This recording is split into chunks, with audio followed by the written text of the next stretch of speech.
When I was about 12, my family took a camping trip deep in the northern forests of Montana. It was my mom, my grandma, and my 2 younger siblings. We had planned it for weeks, packing up supplies, checking the weather, and making sure we had everything we needed for a peaceful weekend in the wilderness. The drive up was long, the kind of long that makes your legs sore from sitting too much. The last stretch of road was gravel, winding through dense pine trees, leading us farther away from any sign of civilization. We had an old pop-up camper hitched to the truck, and my mom and grandma were arguing over where to set up when we saw something up ahead. At first, it just looked like a pile of metal in the middle of the road. But as we got closer, I could see it was a Jeep, flipped on its side, crumpled like a discarded toy. My stomach dropped. Something felt wrong. Mom pulled the truck over immediately, gravel crunching beneath the tires. I barely heard her tell me to stay put before she and Grandma rushed over to the wreck. But I didn't stay put. I climbed out after them, heart pounding in my ears. The Jeep had rolled multiple times. A boy, maybe 16 or 17, was lying on the ground a few feet away. His arm, God, his arm.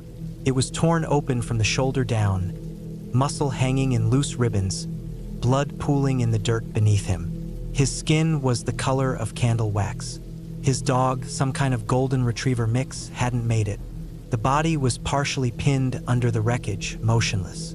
The boy must have been ejected on impact. The sight made my stomach lurch, but I forced myself to look away, focusing on the boy instead. My grandma had seen worse. She had been a nurse back in the day and didn't hesitate. She dropped to her knees next to him and started working. Mom grabbed our first aid kit, but it wasn't enough. Not even close. The bleeding was bad, too bad. His shoulder looked like it had been through a meat grinder. My grandma swore under her breath, then dug into her bag and pulled out a small jar. I didn't know what it was at first, but then she started packing the boy's wound with cayenne pepper. I had no idea why she did it at the time. Later, I learned it helps slow bleeding. But at that moment, it looked brutal. The kid groaned, barely conscious. Mom tore off a roll of duct tape and wrapped his arm as best as she could, pressing the shredded flesh back together like taping up a torn book cover. Meanwhile, I had one job: keep him awake. The 911 operator had told us we were too far out for an ambulance to get to us in time. The best we could do was get him to the nearest hospital, which was nearly an hour away. But if he passed out, we might lose him before then. So I talked to him about anything, about video games, movies, school, whatever came to mind. He mumbled weak responses at first, his lips barely moving, his face going paler by the second. I kept talking. I had never been more scared in my life, but I didn't stop. Mom floored it down the gravel road, tires spitting dirt, the camper rocking violently behind us. I sat in the back seat with the kid, gripping his good hand, talking as fast as I could. I asked him what games he liked, and somehow, in his dazed state, he latched onto one. Destroy all humans. Good game, he whispered. His breath was shallow. His fingers were cold. I nodded, forcing a smile. Yeah, man, it's awesome. You ever play the second one? Yeah, he muttered. Better than the first. His voice was barely there now. His skin looked almost translucent, like he was fading away. I squeezed his hand, desperate. Yeah, I like the second one too. You think they'll ever make a third? His eyes fluttered. Maybe. That was the last thing he said for a while. By the time we reached the main road, police lights flashed in the distance. A state trooper had been sent to escort us the rest of the way. Mom didn't slow down, not until we skidded into the hospital parking lot. Doctors and nurses swarmed the truck the moment we stopped. They pulled him out, laid him on a gurney, and wheeled him inside. One of the nurses looked horrified when she saw the duct tape holding his shoulder together. Another muttered something about making things worse, but he was alive. We stayed in the waiting room for hours. None of us spoke much. My siblings had fallen asleep, curled up on the chairs. Mom and Grandma sat quietly, their faces unreadable. Finally, a doctor came out. The kid was alive, but the damage to his arm was bad. He'd never have full use of it again. He'd been a baseball player, had just gotten a full ride to college. That was over now. but he was alive. Weeks later, we found out he made it through recovery. He had to relearn how to do almost everything with one arm, but he adapted. My mom and grandma even got invited to his wedding years later. And despite everything, despite the blood, the fear, the wreckage, we still went camping that weekend. The trip felt different, quieter, but we went. And I never forgot that drive, that kid, the way he held on just long enough. It was the winter of 2013 when everything fell apart. Back then, I was living in a small rented house with 2 roommates, Ethan and Luke, in the mountains of Colorado. We were young, reckless, and just trying to make ends meet while working seasonal jobs at a ski resort. Our landlord lived overseas, and we had always taken advantage of his absence by bending the rules. No pets were allowed, but Ethan smuggled in a cat one night after drinking too much. Luke and I protested, but Ethan had already made up his mind. That cat was staying. For a while, things went on as usual. We never locked our doors, mostly because friends would stumble in drunk at all hours of the night, needing a place to crash. It was just easier that way. We didn't think about safety or responsibility. We were just a bunch of 20-somethings living in the moment. Then the Sundance Film Festival rolled around, and our landlord decided to make a surprise visit. One afternoon, he let himself in and found more than he bargained for. A mirror on the coffee table, dusted with residue, along with a few other things that were hard to explain away. And then, of course, there was the cat sitting smugly in the window. I still remember the look on his face. Disgust, anger, maybe even disappointment. He gave us 30 days to vacate. Ethan and Luke tried to argue, but it was useless. We were out. We had about 2 months left on our jobs and weren't ready to leave just yet. That's when Ethan jokingly threw out the idea. What if we just lived in the woods? Luke and I laughed at first, but the more we thought about it, the more it started to make sense in that stupid, reckless way that bad ideas often do.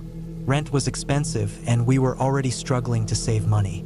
We had camping gear, warm clothes, and a stubborn streak that made us think we could handle anything. So we did it.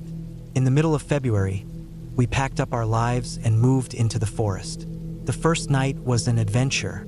We found a spot deep in the Uncompahgre National Forest, far from the main roads. Our setup was basic: 2 tents, sleeping bags, and a small fire pit. The air was crisp, and the snow reflected the moonlight, making everything feel almost magical. We drank whiskey and laughed about how crazy we were, wrapped in layers of coats and scarves. The cold was biting, but it wasn't unbearable. That changed quickly. By the 3rd night, the temperature plummeted to minus 30 degrees Fahrenheit. The wind howled through the trees, cutting through our tents like knives. We had layered every piece of clothing we owned, but it didn't matter. The cold seeped into our bones, making it impossible to sleep. We huddled together for warmth, our breath forming thick clouds in the air. Every hour felt like an eternity. My body was shivering so violently that my muscles ached. My fingers and toes burned, then went numb. I remember lying there, staring at the fabric of the tent, wondering if I would wake up in the morning or just slip away into the cold. Survival became a routine of small victories. Gathering firewood became an all-day task. Wet wood was useless, and dry wood was buried beneath layers of ice. We learned to melt snow for drinking water, rationed our food, and took turns keeping the fire going at night. But the cold never relented. It became something more than just an inconvenience.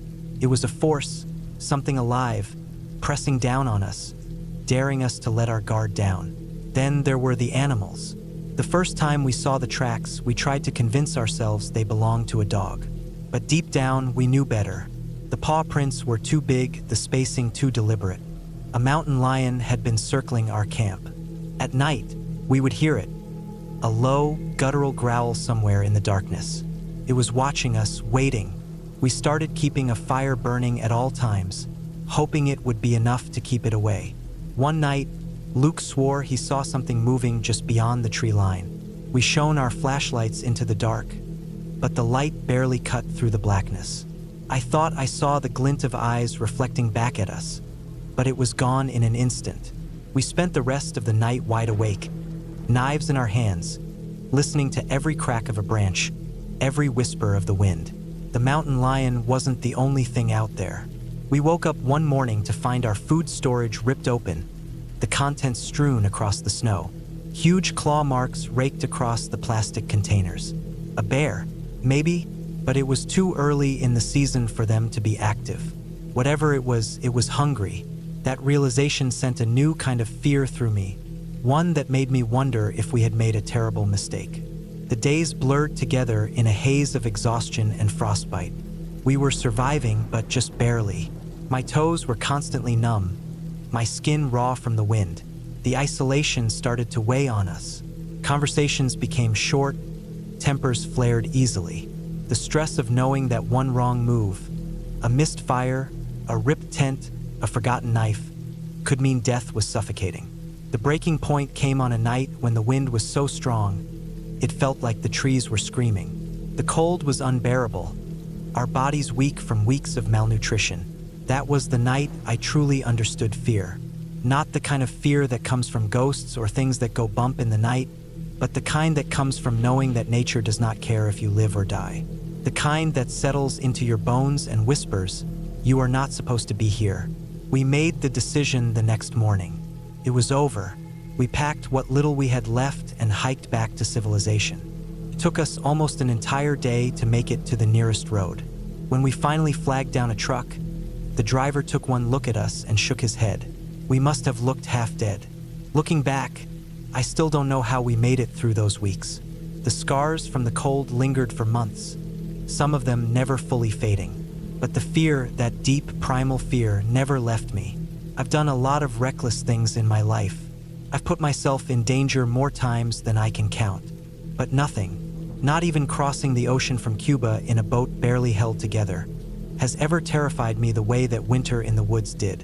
Because there's one truth that I will never forget. Mother Nature does not care about you. She never did, and she never will. I was 13 when this happened. It was the late summer of 1996, and two of my closest friends, Matt and Eric, and I had the brilliant idea to do a solo camping trip. No adults, just us, some fishing poles, a hatchet, a few knives, and enough snacks to last a week. Our parents, surprisingly, approved the plan, probably thinking it would be good for us to experience a little adventure and responsibility. The spot we picked was deep in the woods of eastern Kentucky, far from the nearest town. To get there, you had to drive down an old county road, turn off into a half-abandoned pasture, then follow a dirt trail that wound its way between thick pine trees for about a mile before dead-ending at a clearing. There was an old logging road beyond that, but it had been reclaimed by nature years ago. The area was perfect, isolated, quiet, and just remote enough to feel like we were surviving in the wild. Daylight was easy. We fished in the stream, caught a couple of bluegill, and cooked them over a small fire. We explored deeper into the woods, pretending we were pioneers mapping unknown territory. We even built a lean-to, though we had a tent just in case. Everything felt like a grand adventure. We weren't just kids. We were survivalists, capable of braving the wild with nothing but our wits and our gear. But then the sun set, and everything changed. We sat around the fire, the trees towering over us, whispering in the breeze. There was no moon, and the darkness beyond the fire was absolute. It wasn't long before we started telling scary stories, the kind that worm into your brain and make every sound in the woods feel like something creeping closer. Eric retold the entire plot of Pet Sematary, his voice low and serious, pausing at just the right moments to let the tension build. Matt threw in bits of old ghost stories he had heard from his uncle. I added some details of my own, spinning stories about creatures lurking just beyond the tree line, waiting for the fire to die down. It was all fun at first, but then the fear started to settle in. Real fear, the kind that makes you check over your shoulder even when you know nothing's there. Eric, who had originally planned to sleep in his hammock strung between two pines, decided he'd rather sleep in the tent. Matt immediately agreed. I wanted to protest, wanted to act tough, but deep down, I felt it too. The unease, the sense that maybe, just maybe, we weren't as alone as we thought. The fire burned lower, The night got colder, and the forest seemed to press in on us. We sat there, listening, convinced that every rustle, every snapped twig was something watching us. Eventually, we retreated into the tent, but our nerves wouldn't let us sleep. Instead, we armed ourselves. Matt divided up our knives, a throwing knife, 2 sheath knives, a couple of pocket knives. Eric got the machete, much to my annoyance. I ended up with a sheathed hunting knife and the throwing knife, which I knew I wouldn't be able to use effectively in the dark. We lay there, trying to convince ourselves to sleep, but then Eric shot up, whispering frantically, "Do you hear that?" First, I didn't, but then I did. A low rumble in the distance. A truck. There was no reason for anyone to be here. This wasn't a campground. This wasn't a place people accidentally stumbled upon. The logging road was abandoned, and the nearest farmhouse was miles away. The truck got closer. I grabbed my knife and slipped out of my sleeping bag, crouching low in the tent. The fire outside had burned down to embers, casting a weak, flickering glow. I could see the headlights now, cutting through the trees, bouncing as the vehicle navigated the uneven dirt path. I had a choice: stay in the tent and hope whoever it was didn't notice us, or get out and hide in the woods. I chose the woods. I slipped out of the tent, creeping just far enough into the trees that I could still see the clearing. My heart pounded. My breath felt too loud. Behind me, I could hear Matt and Eric scrambling to get out, weapons in hand. The truck slowed as it entered the clearing. The driver's door creaked open. For a long second, nothing happened. The figure just stood there, barely illuminated by the truck's headlights. Then Matt and Eric charged, knives flashing in the dim light. The man barely had time to react before we heard his voice. Jesus Christ! It was Eric's dad. He had come to bring us more firewood, knowing we'd probably burned through most of what we had. The look on his face when 3 half-crazed teenagers ran at him with knives was one of pure shock. And for a second, I realized how bad this could have gone. Someone could have gotten hurt. Someone could have gotten killed. We laughed about it later, after the adrenaline wore off. Eric's dad gave us a long talk about not attacking people in the dark, and we sheepishly agreed. He stayed for a little while, making sure we were okay before heading back down the road. We rekindled the fire, sitting close to it, trying to shake off the lingering fear. None of us slept much that night. We never went back to that spot. The woods were different after that. Less of a playground, more of a reminder that we weren't as tough or as fearless as we thought. I still go camping now and then, but never alone. And never without checking, double-checking, and triple-checking who might be coming up the road. Because out there, in the dark, there are things far worse than ghosts. I remember the night we arrived at the campsite. It was deep in the Appalachian Mountains, somewhere between North Carolina and Tennessee. The year was 2013, and I was 24 at the time. It was supposed to be a weekend of hiking, drinking, and unwinding with my older brother, Jake, my best friend, Mark, his girlfriend, Sarah, and a couple of other friends we knew from college. 7 of us in total. The trip wasn't planned well. Our usual spot was completely full, and we had spent hours driving around looking for a place to set up camp. It was well past midnight when we finally found somewhere that looked secluded enough to work. The first thing I noticed was the remnants of a fire pit, surrounded by empty beer bottles and shards of glass. Further in, there was a log with something carved into it, a pentagram. There were also animal bones scattered around, though we couldn't tell what kind. It should have been enough to make us turn back, but after hours of driving, exhaustion overruled common sense. We set up the tents, started a fire, and cracked open some beers. As the sun started to rise, I took a better look around.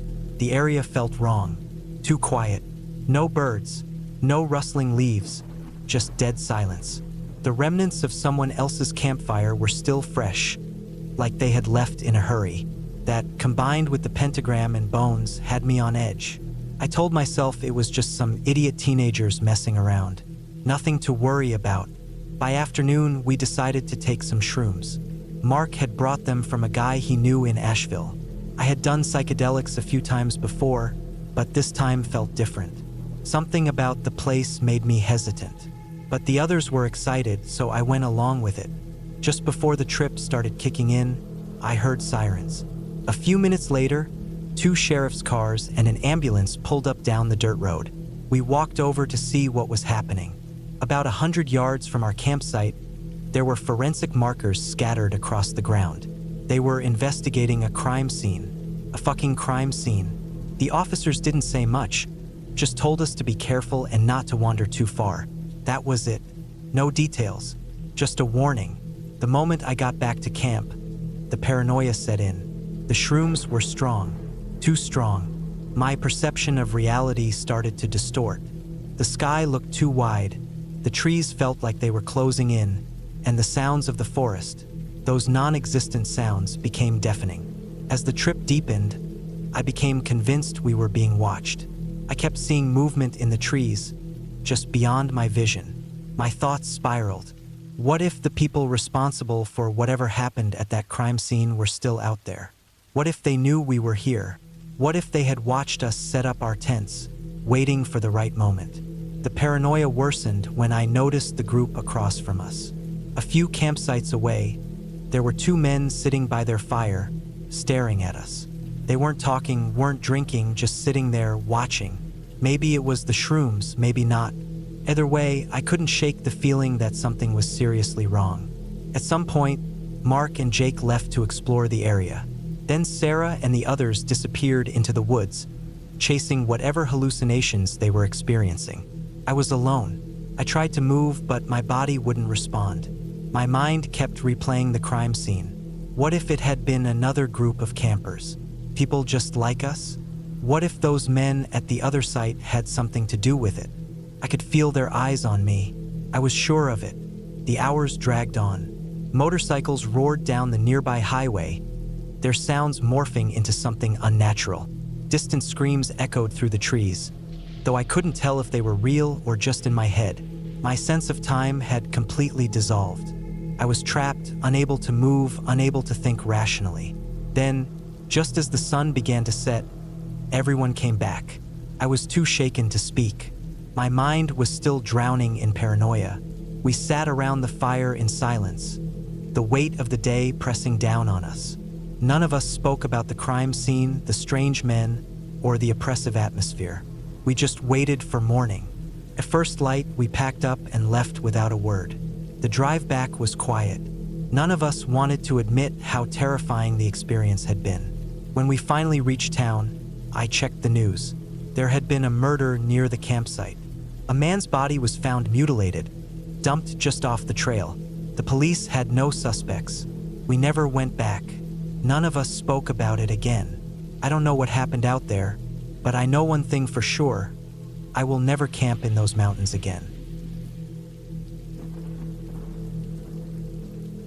I was 9 when my mom decided we needed a weekend away from the city. She had been dating this guy named Mark for about a year, and he had a son a little younger than me. She thought a camping trip would be the perfect way to bond as a family. My older sister, Ellie, wasn't too thrilled, but I didn't mind. At that age, I was still excited by the idea of sleeping in a tent and roasting marshmallows. We drove out to this small campground about 3 hours from our house, a quiet place by a lake, surrounded by thick woods. It wasn't an official campsite, more like a spot Mark knew from his childhood. There was an old, cracked parking lot with faded white lines, a single picnic bench, and a rusted-out fire pit. Past that, there was a small hill where we set up our tents. Mark and my mom took one, while me, Ellie, and Mark's son, Liam, squeezed into another. The first 2 days were normal. We swam, fished, cooked over the fire. It was peaceful, though something about the place felt off to me. The trees were too quiet at night, like the whole forest was holding its breath. The air smelled heavy, damp, like the inside of an old house. But I didn't say anything. I was just a kid, and I figured it was just my imagination. The last night, everything changed. I woke up around 2 in the morning, stomach twisting. I had to pee.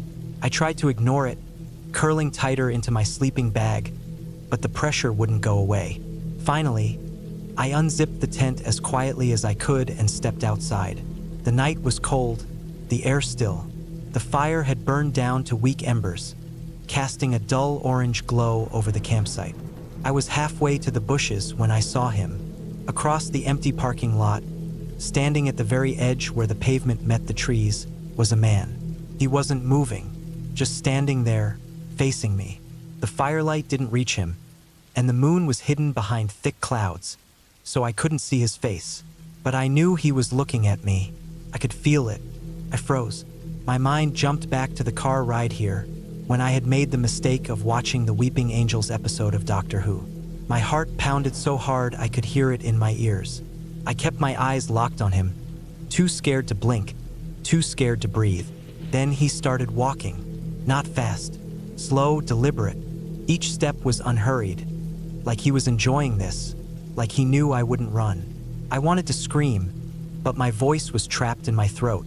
I couldn't move. My body was locked in place, every muscle tense with terror. I grabbed the tiny gold cross necklace around my neck, the one my grandmother had given me, and pressed it to my lips. My mind scrambled for prayers I barely remembered. My lips moved silently, whispering desperate words. The man kept coming. Then, suddenly, the tent behind me rustled. A zipper slid down. Mark stepped out, rubbing his eyes. He saw me standing there, saw the way I was shaking. "What are you doing out here?" he asked, his voice groggy. I didn't answer. I just lifted a trembling finger and pointed to the parking lot. Mark turned. I braced myself for him to yell, to chase the man away. But when he looked, his face twisted in confusion. "There's no one there." I whipped my head back around. The man was gone. I stood there, shaking, barely breathing. Mark walked over, picked me up, held me against his chest. I buried my face in his shirt and squeezed my eyes shut. The rest of the night passed in a blur. Mark carried me back to the tent, but I couldn't sleep. Every time I closed my eyes, I saw him, standing there, watching. When we got home, something in me changed. I started planning escape routes out of my bedroom. I slept with my shoes on, a small kitchen knife under my pillow. I positioned my teddy bear against my back, covered my throat with my hands. My face pressed against the wall, so if someone came in, they wouldn't know I was awake. I was 9 years old, and I had learned how to be afraid. 3 years later, the fear still lingered. There was a wooded area near my house, not big enough to be a forest, just a stretch of thick trees behind a rundown pub. My mom always told me not to go in there after dark, but I was 12, and 12-year-olds are stupid. One night, my best friend Zoe, her older brother, and I decided to go anyway. It was almost midnight. The air was cool, the sky an inky black. We made our way to the rope swing someone had tied to a thick tree branch. We each took turns, laughing, trying to push each other higher. Then I saw it. Hanging from the branch beside us was a figure, a shadow of a man, swinging slightly, his head tilted at an unnatural angle. A noose was wrapped tight around his neck. My breath stopped. My stomach turned to ice. Then I screamed. I bolted, my foot catching on a root. I crashed to the ground, my head slamming against a tree trunk. Blackness swallowed me for a moment. When I opened my eyes, I was face down in the dirt. I turned my head slowly. He was still there. Zoe and her brother ran to me, panicked, asking what was wrong. I couldn't speak. I pressed my cross to my lips, whispering prayers, rocking back and forth. My head throbbed, my stomach twisted. Then, just like that, he was gone. I vomited the second I stepped out of the trees. A year later, Zoe and I went back. It was daylight this time, the sun filtering through the leaves, casting dappled patterns on the forest floor. We walked deeper into a small clearing. Then we saw them. Dangling from the low branches were small nooses. Tied to the nooses were Barbie dolls. Each one looked like us. Same clothes, same hair. Someone had drawn little excess over their eyes. Neither of us spoke. We just took them down, carried them out of the woods, and threw them into her fireplace. We watched them burn, the plastic melting, the flames licking at their tiny faces. We never talked about it again, but I never stopped feeling watched. I was 12 the summer my family decided to rent a cabin in the woods for my birthday. It wasn't some fancy lodge with running water and electricity, just a small, worn-down place by a lake, tucked deep in the forest where the dirt roads turned to trails and the cell service was non-existent. My parents had been talking about a nature getaway for months, and they thought my birthday was the perfect excuse. They invited a few of my friends, but it wasn't a big group. Just me, my best friend at the time, Leah, her older brother Ryan, and his friend James. We'd all grown up together in the same neighborhood, so our parents trusted us to stick together. The first day was normal. We set up tents outside the cabin, roasted hot dogs over the fire, and told dumb, scary stories. The night was filled with the usual summer sounds: crickets, distant owls, the occasional rustling in the bushes. I didn't think much of it at the time, though looking back, I wish I had paid more attention. The second day started out just as normal. My dad, an experienced mountain biker, suggested we all go for a ride down one of the longer trails that looped around the lake. He said it was an easy ride, nothing we couldn't handle, and we'd be back before lunch. Leah and I were excited, and Ryan and James, despite being a little younger than us, were just as eager. We took off down the dirt trail, the tires kicking up dust as we wove through the trees. It was peaceful at first, the wind cool against my face, the rhythmic crunch of gravel beneath our wheels the only sound besides the occasional bird call. My dad led the way, keeping a steady pace, but about halfway in, one of the clips on his pedal snapped. He muttered something under his breath and pulled over to fix it. "Keep going," he told us. "You guys know the trail. I'll catch up." I hesitated. I wasn't sure we should just leave him, but Leah, always the more confident one, assured me it was fine. We weren't going fast anyway, so it wouldn't take him long to catch up. Reluctantly, I followed her as we pedaled ahead, keeping our pace slow. Every few minutes, I glanced over my shoulder, expecting to see my dad's figure emerging from the trees.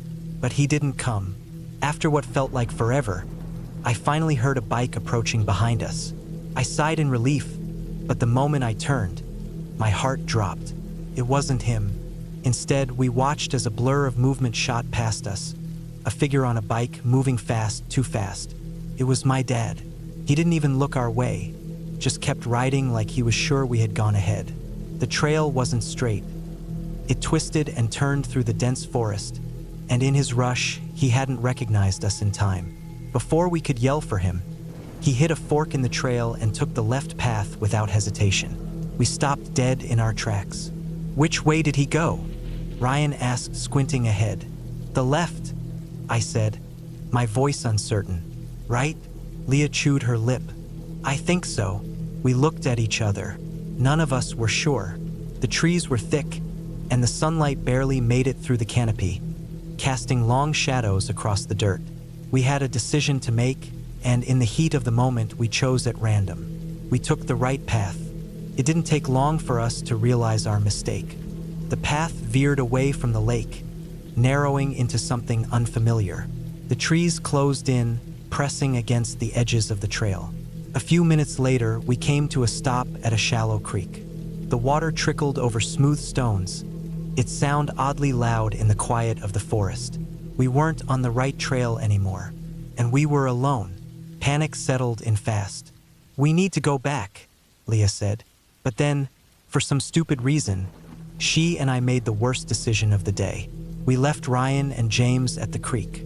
We left them with all the bikes. "Stay here," we told them. "We'll find my dad and come back." I don't know why we thought it was a good idea. Maybe we didn't want to risk them getting more lost. Maybe we assumed we wouldn't be gone long. But as Leah and I walked back to the fork, calling for my dad, reality started to sink in. We were lost. We had no idea where he was. The shadows between the trees seemed darker than before, and every rustling branch made my skin prickle. We kept walking. The forest felt bigger now, the trees taller, the paths endless. We shouted for my dad, but the only response was the distant chirping of birds. After what felt like an eternity, we saw something familiar, the entrance to the trail. Relief washed over me as we stumbled into the clearing near the cabin, breathless and exhausted. But the relief didn't last long. My mom's face went pale when she saw us. "Where's your dad?" she asked immediately. My stomach dropped. He didn't come back? She shook her head. He got here 20 minutes ago. He said you guys were missing and went back out to find you. I felt sick. I turned to Leah, who looked just as horrified. We had just missed him. He was out there searching for us while we had blindly stumbled back to camp. And worse, Ryan and James were still at the creek. We grabbed flashlights and ran back into the woods. Every noise sent my heart hammering against my ribs. I imagined all the worst possibilities. What if someone had found the younger boys? What if my dad was still out there, lost, thinking we were in danger? What if something had happened? When we finally found him, I knew immediately he was furious. His face was red, his breathing heavy. The moment he saw us, he didn't hold back. He screamed the entire way back to camp. He called us idiots, reckless, irresponsible. He told us how dangerous it was to leave the little kids alone, how we had made everything worse. And the truth was, he was right. By the time we reached Ryan and James, they were still sitting by the creek, right where we left them. They were scared but unharmed. My dad grabbed their bikes, told us to get moving, and didn't say another word the entire way back. That night, I barely slept. The sounds of the forest, which once felt peaceful, now felt suffocating. Every branch that snapped outside sent my heart racing. I kept thinking about the mistakes we had made, about how quickly things had spiraled out of control. We had been so sure we knew the trail, so confident that nothing bad could happen. But out there, in the middle of the woods, we had been nothing more than kids, lost in a place that didn't care about us. Looking back, it's funny in a way, stupid even, but at the time, it wasn't funny at all. It was terrifying. And for years after that, I refused to get back on a bike. I still think about that day, the feeling of being lost, the weight of my dad's anger, the silence of the woods when we called out his name and no one answered. I was 8 years old when my mom decided we needed a family trip. She had been dating this guy, Mark, for about a year, and he had a son a little younger than me. My mom wanted us all to bond, to become a real family. So, she packed up our things, loaded the car, and we drove out to a campground in the middle of nowhere. The place wasn't anything special, just a clearing in the woods with a few designated camping spots, a gravel parking lot, and a single hiking trail leading deeper into the forest. We set up our tent on a small hill overlooking the lot. Mark and my mom took care of the fire while me, my siblings, and his son ran around, playing in the dirt, pretending we were explorers. The sun went down and we all crawled into the tent. It was cramped, bodies pressed together in the dark, the air thick with the scent of smoke and damp fabric. I remember struggling to fall asleep, twisting and turning, the ground too hard beneath my sleeping bag. At some point in the night, I woke up. My stomach ached, and I needed to pee. I tried to ignore it, but the feeling wouldn't go away. So, quietly, I unzipped the tent and stepped outside into the cool night air. The campground was silent, the fire reduced to faint glowing embers. The only sound was the rustling of trees in the distance. I took a few steps forward, rubbing my arms against the cold. The parking lot was just below the hill, empty except for our car and a few others belonging to people I assumed were asleep in their tents. And then I saw him, at the far end of the parking lot, barely visible under the dim light of the moon. A man stood completely still. He wasn't close enough for me to make out his face, but I could tell he was tall. He was standing near the edge, where the ground dropped off into a wooded ravine. He wasn't moving, wasn't shifting his weight or looking around, just standing there, facing our direction. I froze. My mind immediately jumped to the worst possible conclusion. Kidnapper, killer, some kind of monster. I had made the mistake of watching a horror episode of some show before the trip, and now it was all coming back to me. My heart pounded against my ribs. My body screamed at me to move, to run, but I couldn't. I just stood there, staring, my breath caught in my throat. And then he took a step forward. My knees locked, my hands clenched into fists. Another step. My skin prickled, my brain refusing to process what was happening.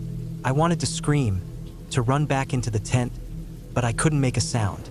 I did the only thing I could think of, I grabbed the small cross necklace I always wore and held it against my lips, whispering every prayer I knew under my breath. My grandmother had taught me some when I was younger, and I muttered them in a frantic, shaky voice, barely able to think straight. Behind me, I heard a sound, something shifting in the dirt. My whole body jerked, panic surging through me. But when I turned, it was Mark. He looked groggy, confused. "What are you doing out here?" he asked, voice low. I didn't answer. I just pointed to the parking lot. He followed my gaze, squinting. Then he frowned and looked back at me. "What are you talking about?" I turned my head again. The man was gone. Nothing but empty pavement and darkness. My stomach twisted into a knot, and tears welled up in my eyes. I started crying, shaking, my whole body shivering. Mark picked me up, holding me against his chest as he carried me back to the tent. He kept asking what was wrong, but I couldn't explain it. I didn't even know if it had been real. I don't remember falling asleep, but the next thing I knew, it was morning. Sunlight streamed through the tent, birds chirping somewhere in the distance. Everything was normal. The parking lot was empty.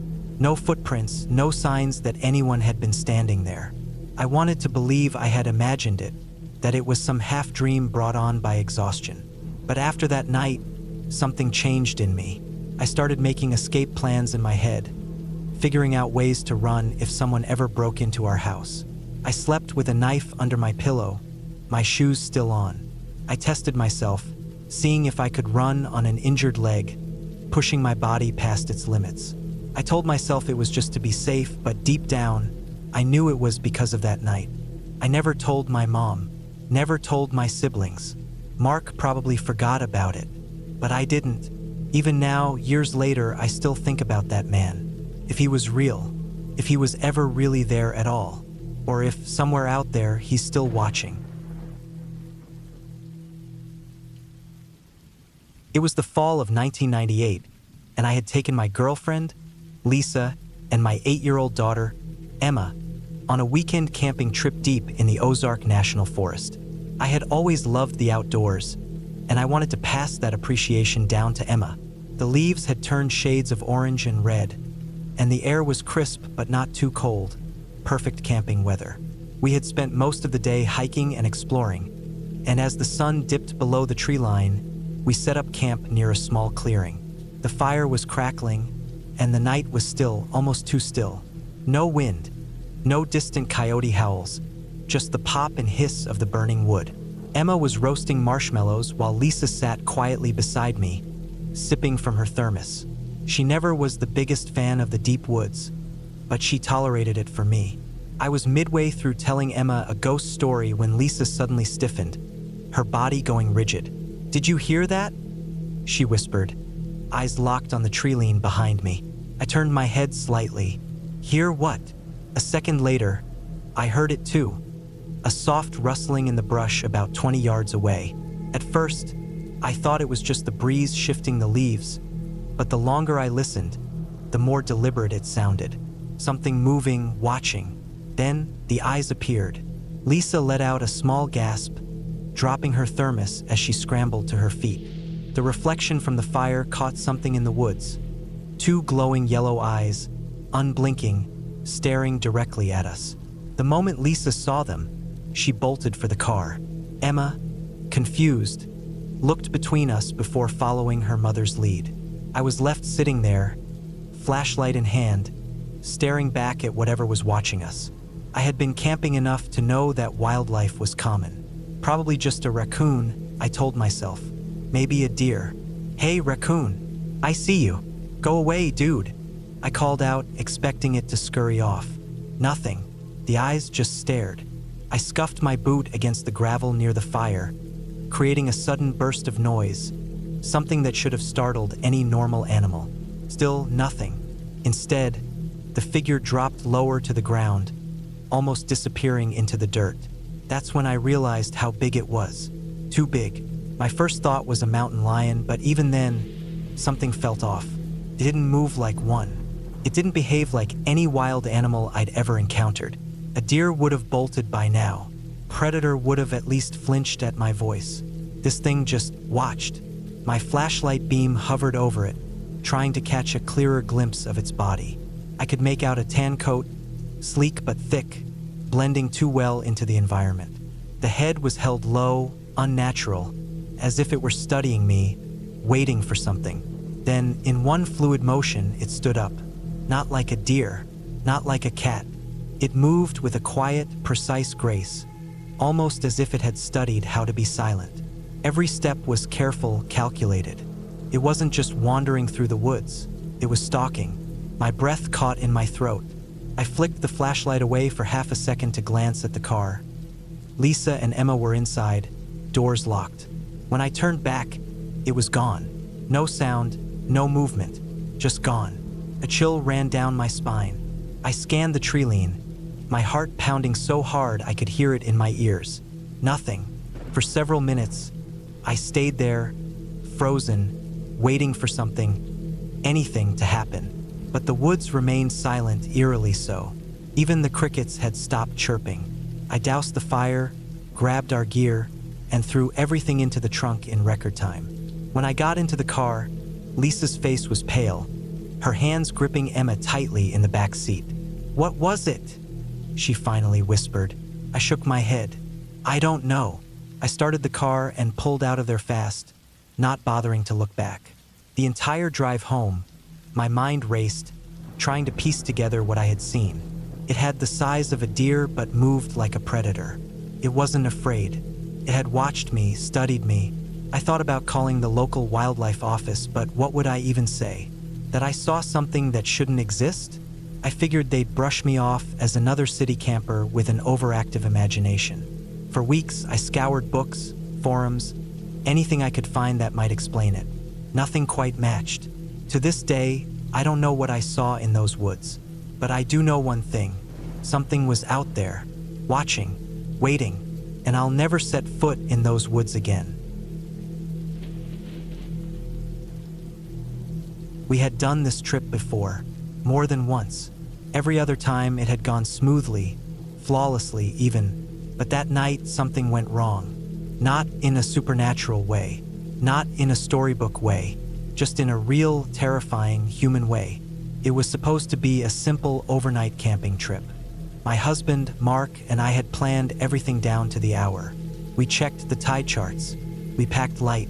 The plan was to paddle out to the island in the afternoon, secure a spot, and return for the rest of our gear before settling in for the night.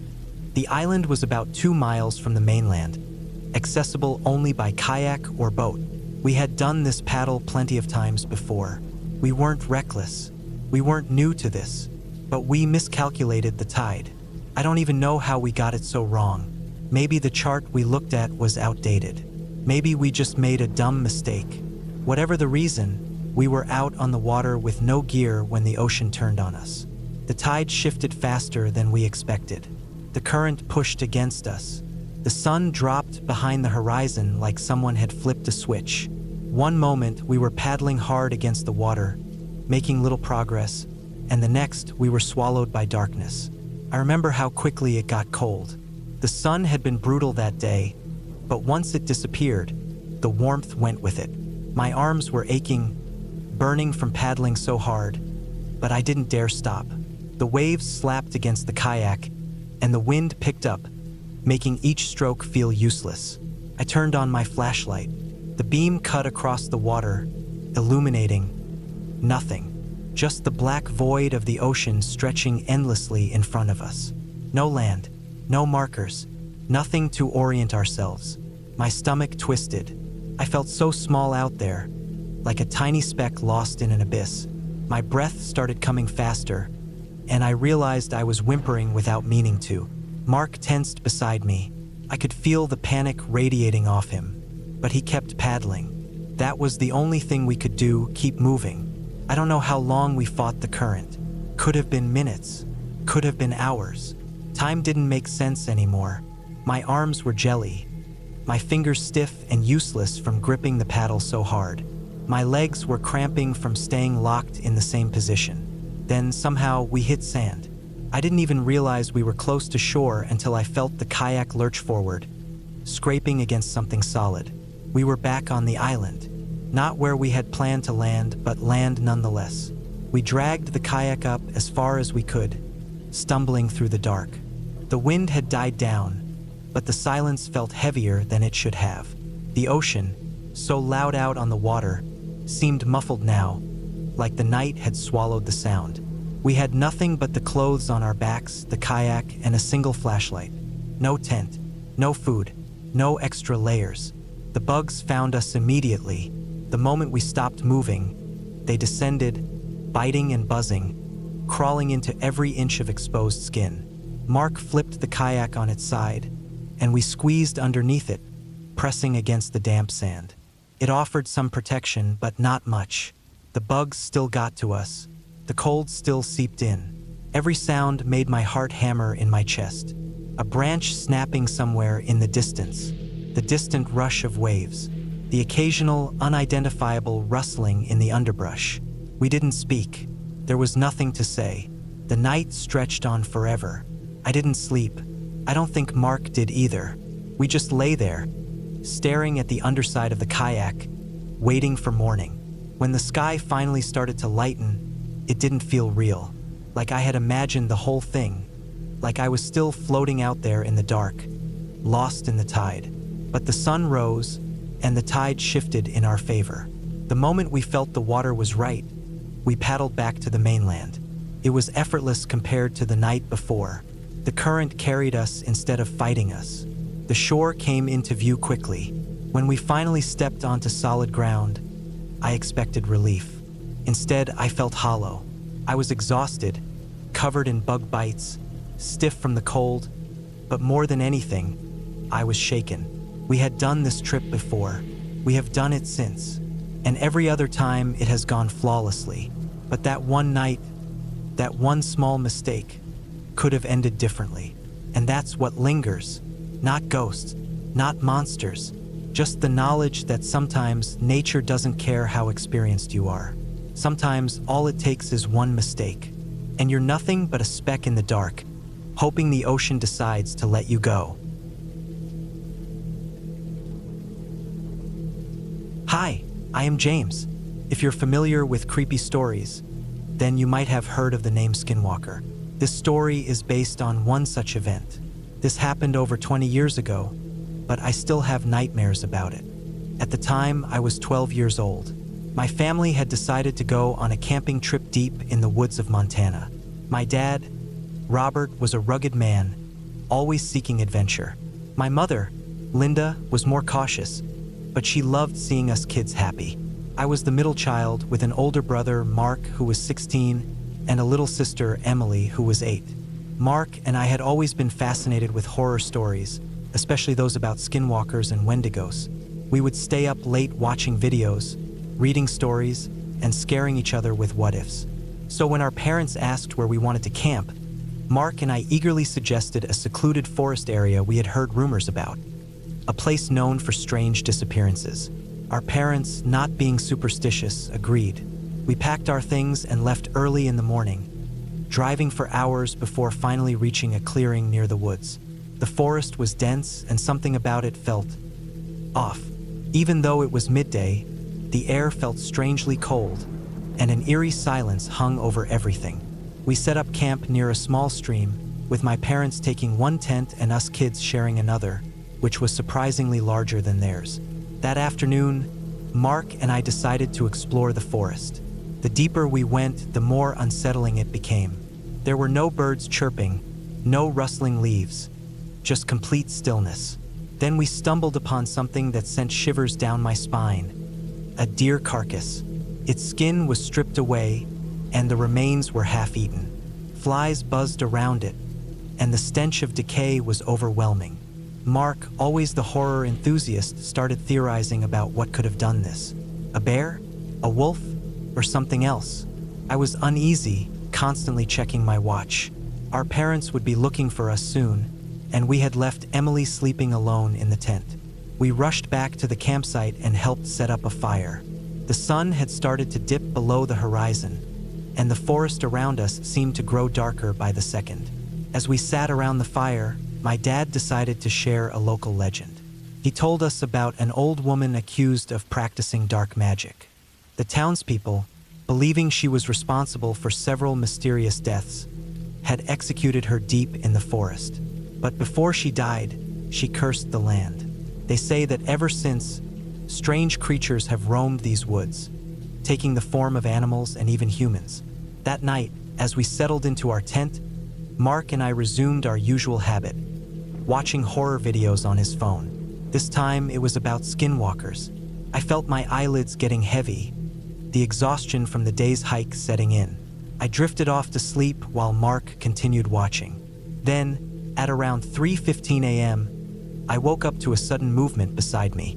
Mark was sitting up, his body stiff, his eyes wide, drenched in sweat. He was peeking through the tiny gap in our tent's fabric, his breathing shallow. I whispered, "Mark, what's wrong?" He didn't respond immediately, just kept staring outside. Then, in a shaky voice, he muttered, "I saw something." My stomach dropped. "Saw what?" "A skinwalker." I scoffed, thinking he was just messing with me. But then he grabbed my arm, his fingers digging into my skin. "Look through the gap," he whispered urgently. I hesitated but leaned forward, peering through the small opening. At first, I saw nothing but darkness. Then movement, a figure lurking at the edge of our campsite.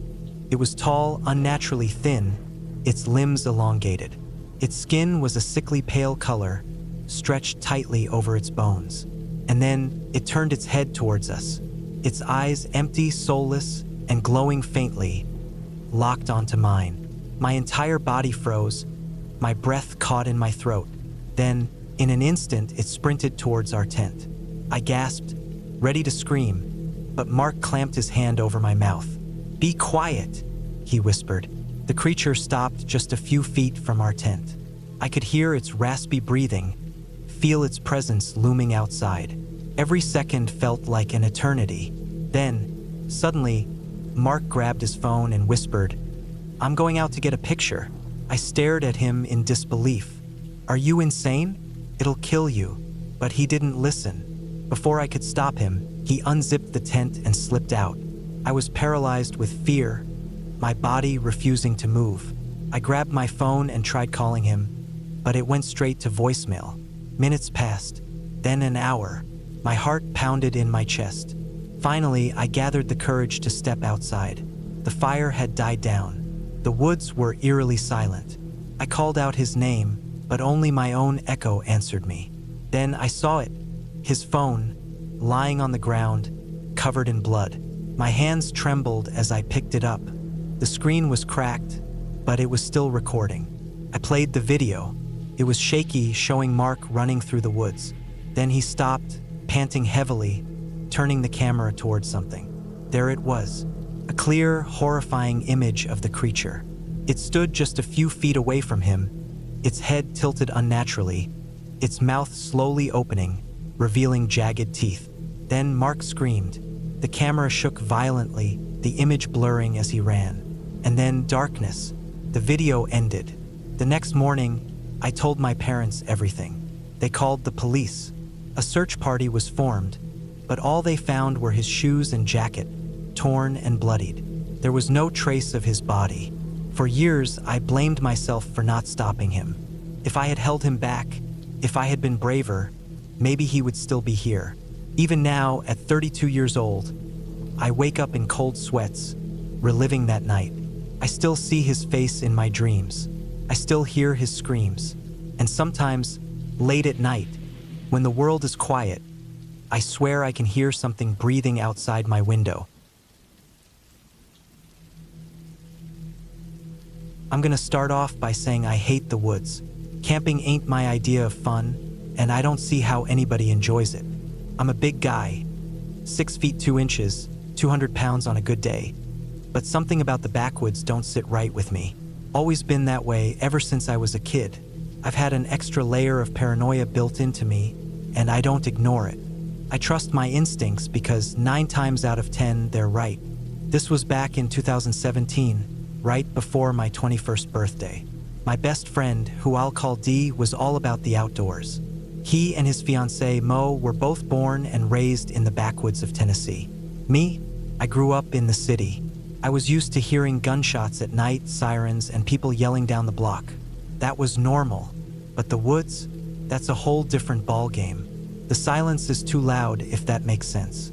Every little twig snap or rustle in the leaves got my mind racing. There were 7 of us on this trip: me, Dee, Mo, her best friend, and 3 of our old high school friends.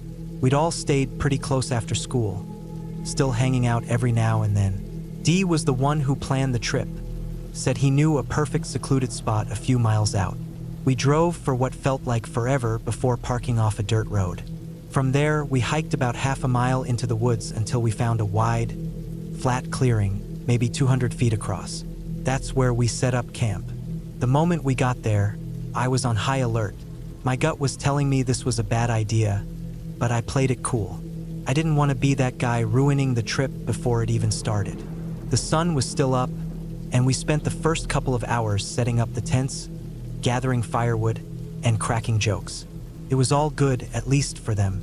Me, I felt like my skin was crawling. Something about the woods makes you see and hear things that ain't even there. Or maybe they are there, and most people just don't notice.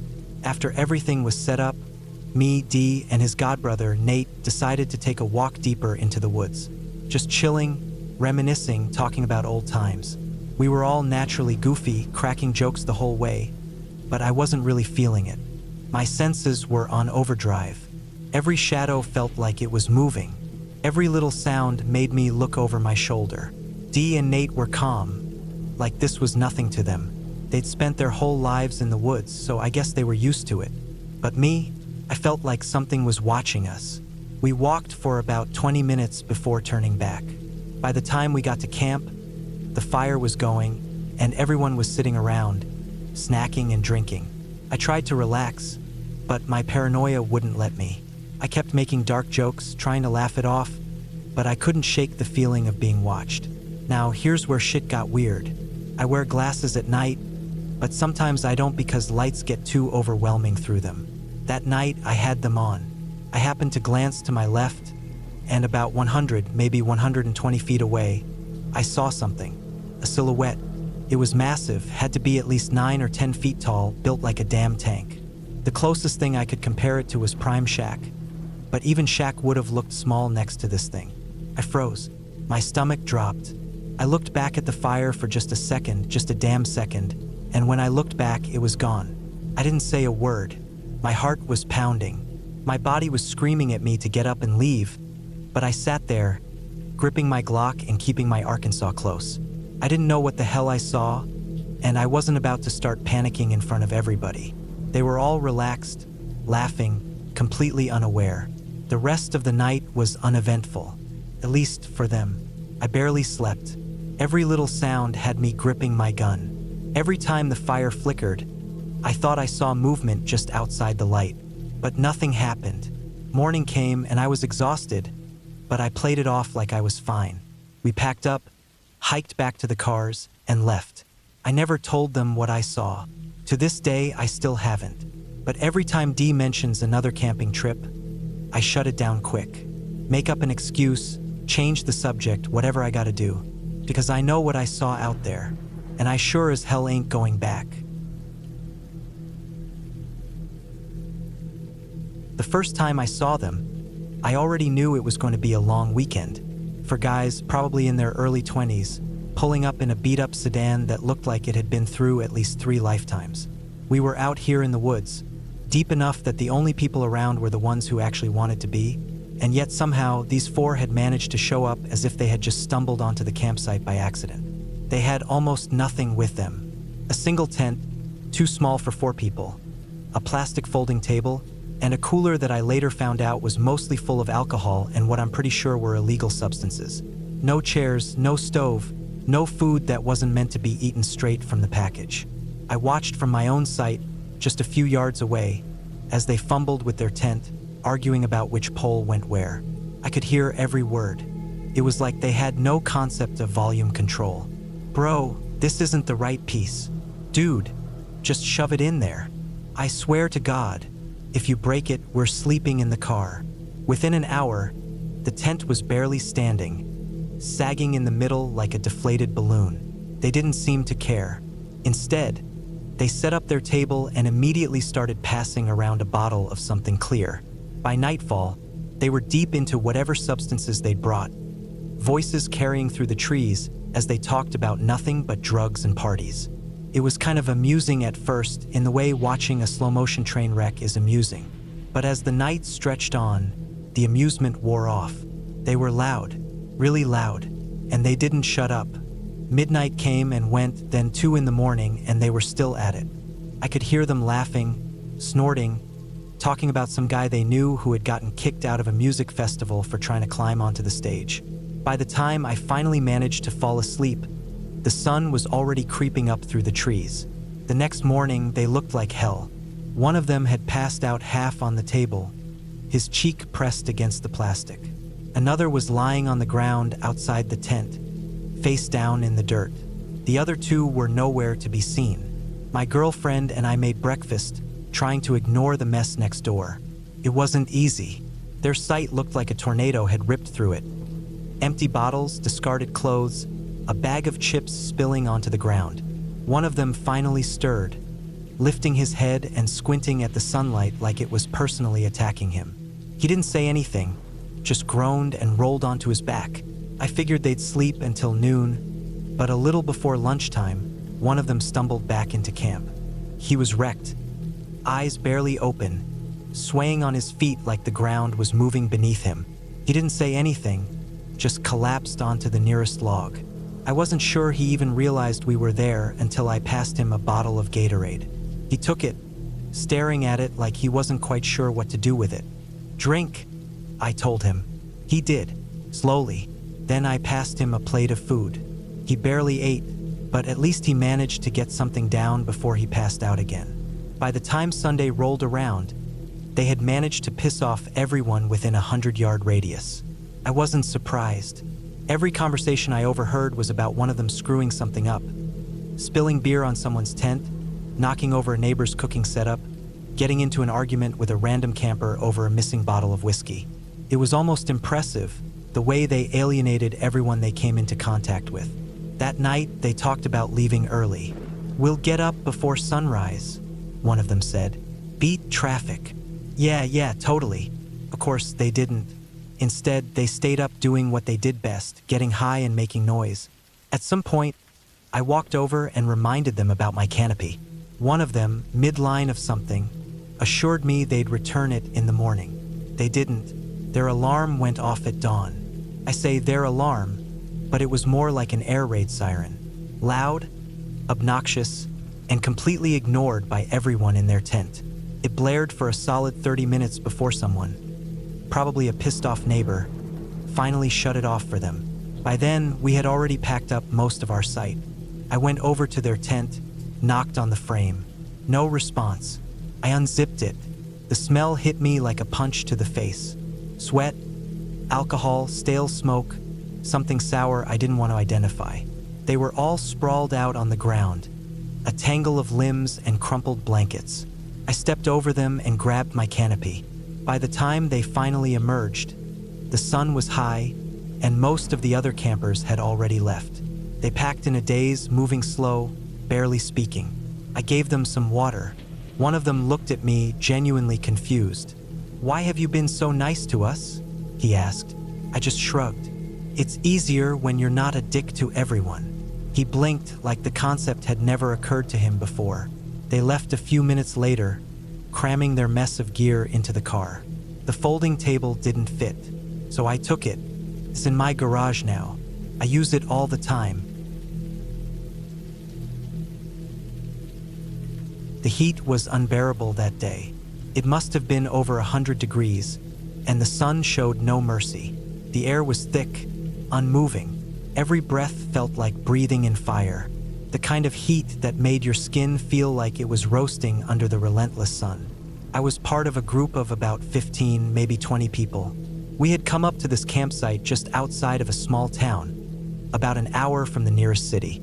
We were prepared. We had shade, coolers full of ice and drinks, food to last the weekend, and enough camping gear to keep us comfortable. A few trucks and SUVs were parked around our site, forming a rough boundary between us and the others who had made their way out here.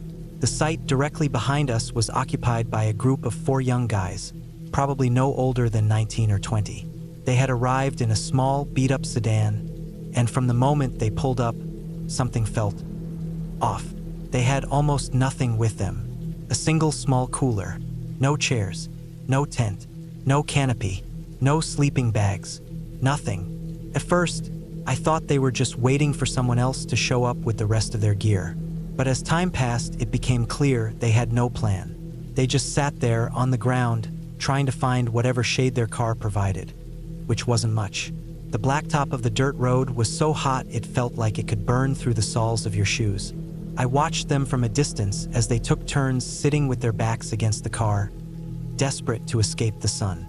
By mid-afternoon, their water supply was already dwindling, half gone. They looked exhausted, red-faced, sweating bullets.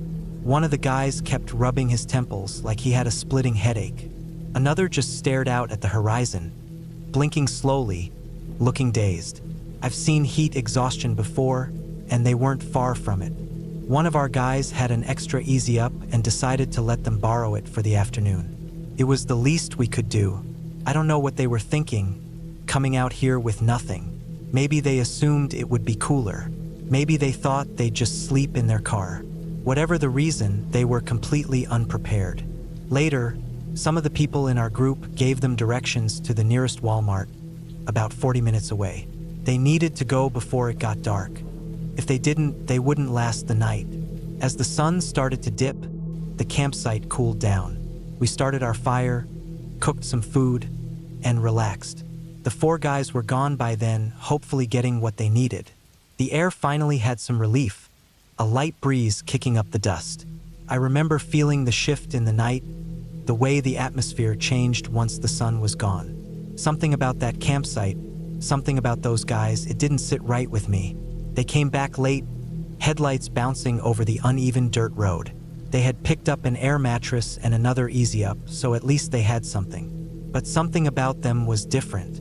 I don't know if it was the way they moved, slower, or the way they looked pale under the camp lights, but they weren't the same guys who had left. I tried to shake the feeling off. It had been a long day. We were all tired. But that night, I had trouble sleeping. I kept waking up, hearing something. At first, I thought it was the wind, but it wasn't. It was voices, quiet and low, like whispers just outside the tent. I unzipped the flap and looked out. The fire was dying, casting long, flickering shadows. Across the way, I saw their Easy Up. They were all awake, sitting there, but they weren't talking to each other. They were just staring. One of them was facing our campsite, looking right at me. I ducked back inside and tried to ignore it, but the feeling stuck with me. Something wasn't right. The next morning, they were gone. Their car, their gear, everything. It was like they had never been there. The only thing they left behind was their small cooler, sitting in the dirt, lid cracked open. I walked over and looked inside. It was empty. No ice, no bottles, nothing. Just empty, like they had never needed it in the first place. I don't think I'll ever fully make sense of what happened that night at the cabin. I've told this story before, probably too many times, and I know some people think I'm exaggerating, but I'm not. If anything, I leave parts out because I don't want to remember them. It was 2016, and I was 23. Me, my best friend Nate, and a couple of other guys from our group had planned a trip to a cabin deep in the woods of northern Montana. It was one of those places you only hear about through word of mouth, no website, no official rental. Nate's cousin had a buddy who owned it, and they'd agreed to let us crash there for the weekend. The idea was simple: get away from everything, take some acid, and let nature do its thing. I was no stranger to psychedelics. At that point in my life, 2 tabs wasn't anything I couldn't handle. The drive up was uneventful. Long stretches of empty highway, gas station food, and the occasional joke about horror movies. The cabin itself was nothing special. One big open room, a small kitchen, a bathroom, and a loft with a couple of mattresses. No electricity, just a gas generator that we only planned to use if we really needed it. The whole place smelled like damp wood and old pine needles, like no one had set foot inside in months. We got there in the afternoon, spent some time gathering firewood and setting up. By sunset, we had everything ready. Sleeping bags laid out, a cooler full of beer and water, and the acid sitting in its little foil square, waiting. It was still warm out, the last breath of summer, and the sky had that deep blue haze that made everything feel unreal. We each took 2 tabs and settled in for the ride. First, everything was fine. We sat outside, watching the fire, talking about dumb shit, the way you do when the come-up starts creeping in. The trees around us seemed taller than before, swaying like they were alive, but nothing out of the ordinary for a trip. Nate was laughing about something. I don't remember what, but I remember his face, lit by the fire, grinning, eyes wide. I remember thinking, this is gonna be a good night, but then maybe an hour in, something shifted. It was subtle at first, a strange pressure in the air, like the whole forest was leaning in, listening. The fire flickered, and I swear it turned blue for a second. I told myself it was just the acid, just the trip. Then the sounds started. Not animal sounds, not the usual rustling of the woods. This was different. It was a low, rhythmic clicking, like someone tapping 2 stones together, coming from the trees behind the cabin. We all heard it. We all stopped talking. Nate turned his head, brow furrowed, like he was trying to figure out if it was real or just in his head. "What the fuck is that?" someone muttered. No one answered. The clicking got faster, closer. Then it stopped. We sat there, frozen, waiting. The fire crackled, casting long, jumping shadows on the trees. I could feel my heartbeat in my throat. I kept telling myself it was just the acid, just our minds playing tricks. But I knew, deep down, that wasn't it. I don't know how long we sat there, staring at the trees. Could have been minutes, could have been an hour. Then, just as suddenly as it had stopped, the clicking started again. But now it was behind the cabin. Closer. Nate stood up fast, knocking over his beer. "Nope," he said. "Nope, fuck this." He wasn't laughing anymore. None of us were. We grabbed our flashlights and shined them toward the trees. Nothing, just the empty woods, stretching out into the darkness. But the sound was still there, closer now, almost at the edge of the firelight. I don't remember who suggested going inside. We didn't argue. We just moved, fast, piling into the cabin, slamming the door behind us. The moment we were inside, everything felt wrong. The air was thick, heavy. The walls seemed closer than before. The fire outside cast shifting patterns on the windows, making it look like something was moving out there. But the clicking had stopped. For a while, no one said anything. We sat in the dim light, the trip still holding on to us, twisting the space around us in ways that didn't feel right. I kept seeing shadows in my peripheral vision, but every time I turned my head, there was nothing. I tried to shake it off, focus on my breathing, but the paranoia was sinking in, deep. Then we heard it. Not the clicking this time, something else. A whisper, low and rasping, coming from the far corner of the cabin. I couldn't make out the words, but it sounded like someone was standing right there, speaking just under their breath. We all heard it. I turned my flashlight toward the corner. Nothing, just the old wooden wall, the pile of firewood stacked against it. But the whispering didn't stop. It got louder, closer, moving around us. Nate grabbed my arm, his nails digging into my skin. He was shaking. "Dude," he whispered. "Dude." Then the door creaked, slowly, not like the wind had caught it, like someone was opening it from the outside. We lost it. I don't even remember grabbing my bag, but I remember running. We all ran, straight out the cabin, into the night, tripping so hard we could barely tell which way was up. The clicking sound came back, faster now, all around us. I swear I felt something brush against my arm, something cold, wet, but I didn't look, couldn't. We made it to the car, locked the doors, sat there in silence, gasping for breath. We didn't speak, didn't move, just sat there, staring at the cabin. The fire was still burning, the door hanging open, but nothing came out. Nothing chased us. We waited until the sun came up before going back.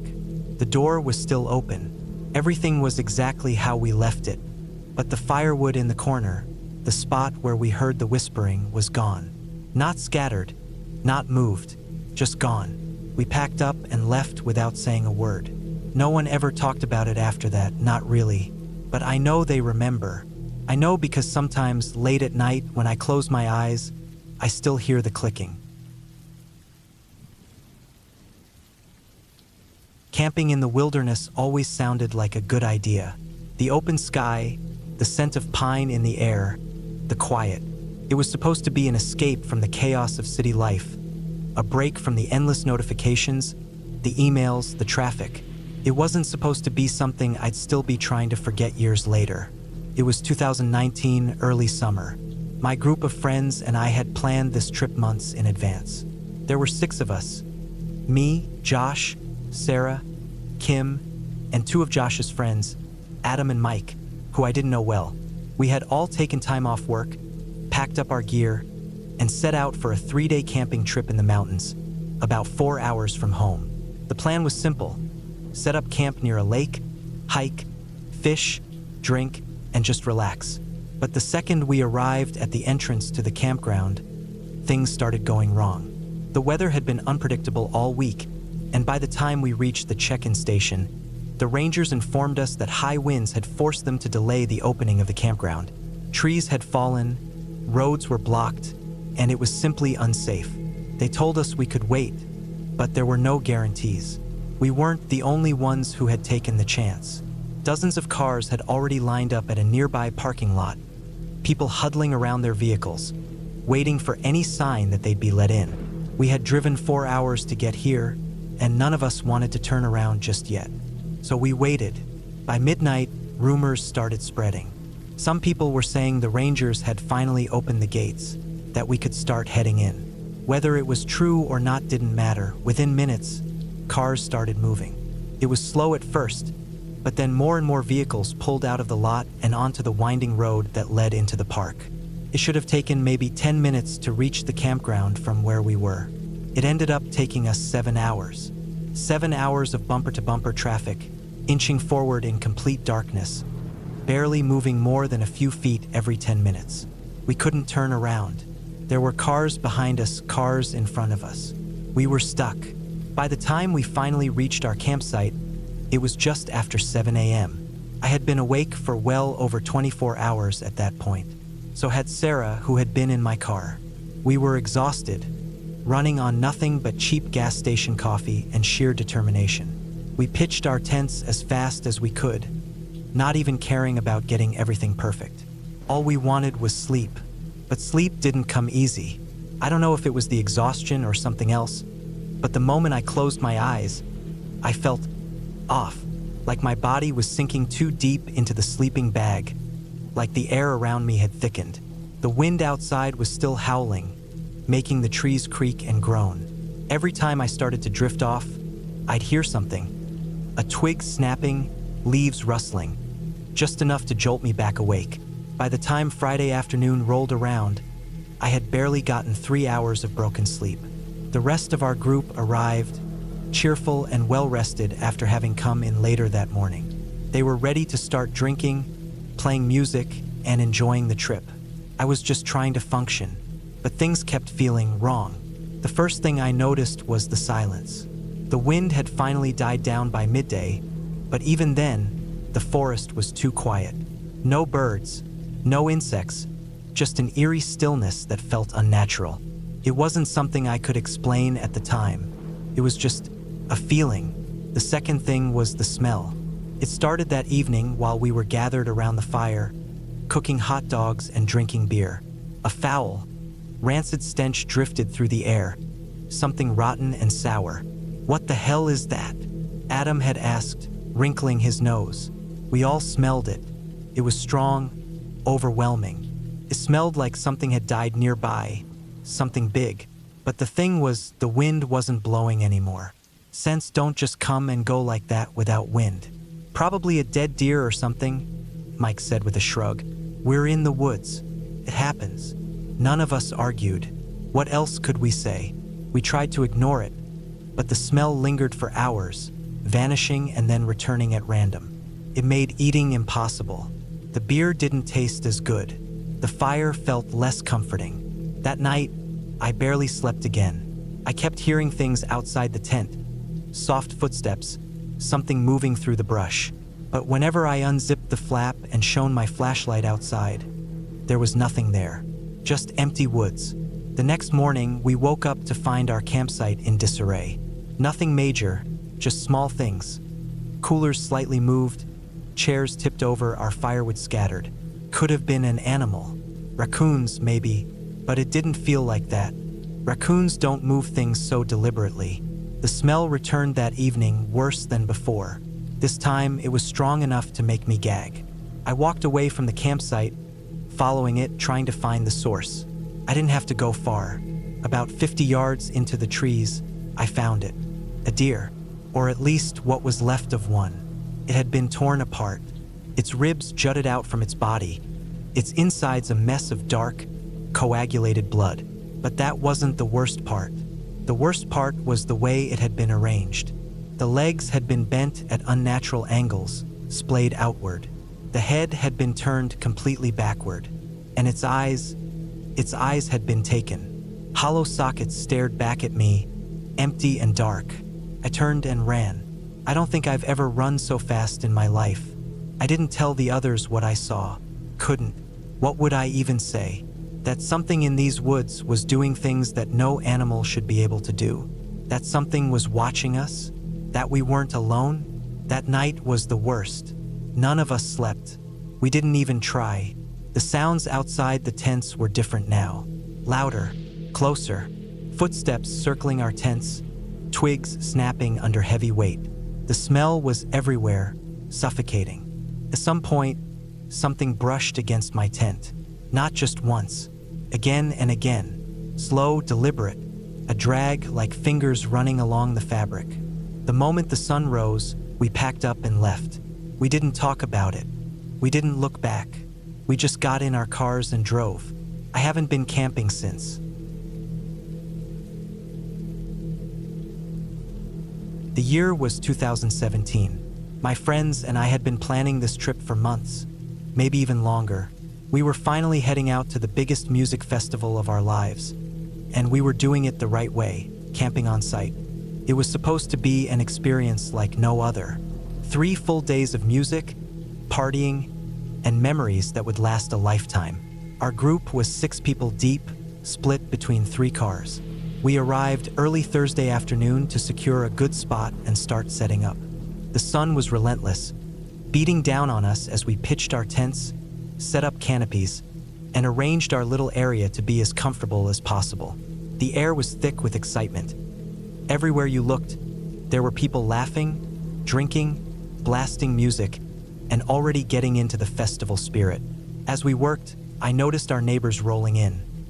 4 guys, all in their mid to late 20s, pulling up in 2 dusty rental cars. They parked next to us, piled out, and immediately started unloading their gear. I could hear their thick Australian accents before I even saw them. "Mate, we made it!" one of them shouted, stretching his arms toward the sky. The others cheered in response and immediately set up a Bluetooth speaker, blasting an 80s synth-pop track. It took me a second to recognize the song, but once the chorus hit, it clicked: West End Girls by Pet Shop Boys. It wasn't a song I heard often, but it was catchy. I nodded along as we finished setting up our own tents. Once everything was in place, we decided to introduce ourselves. The Aussies were friendly, overly excited about the festival, and most notably, massive Pet Shop Boys fans. They couldn't stop talking about how they had traveled all the way from Sydney to see them live. Their energy was infectious at first. They offered us drinks, and we hung out for a while, enjoying the anticipation of the weekend ahead. As the day turned to evening, their enthusiasm only grew. They were drinking heavily, laughing louder, and blasting West End Girls repeatedly. Not on a loop exactly, but often enough that I started to notice. The same song over and over again. By midnight, they were hammered, yelling across the campsite, and still playing music.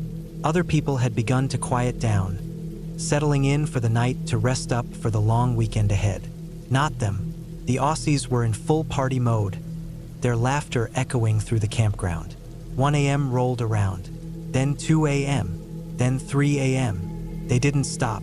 They were jumping, dancing, and screaming along to the lyrics as if they were already at the festival itself. I barely got any sleep. Every time I managed to doze off, another burst of drunken shouting or another round of West End girls would jolt me awake.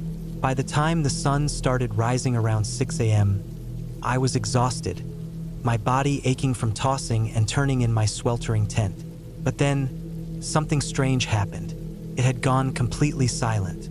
No music, no shouting, nothing. I crawled out of my tent, shielding my eyes from the morning light. The sight next to me made my frustration melt away into amusement. The Aussies were passed out, not inside their tent, on top of it. Their one cheap, flimsy tent had completely collapsed under them, lying in a crumpled mess on the ground. All 4 of them were sprawled across the wreckage, unconscious. They hadn't even attempted to fix it. And the cherry on top, one of them was stark naked, his bare ass pointed toward the sky, a glow stick somehow wedged between his cheeks.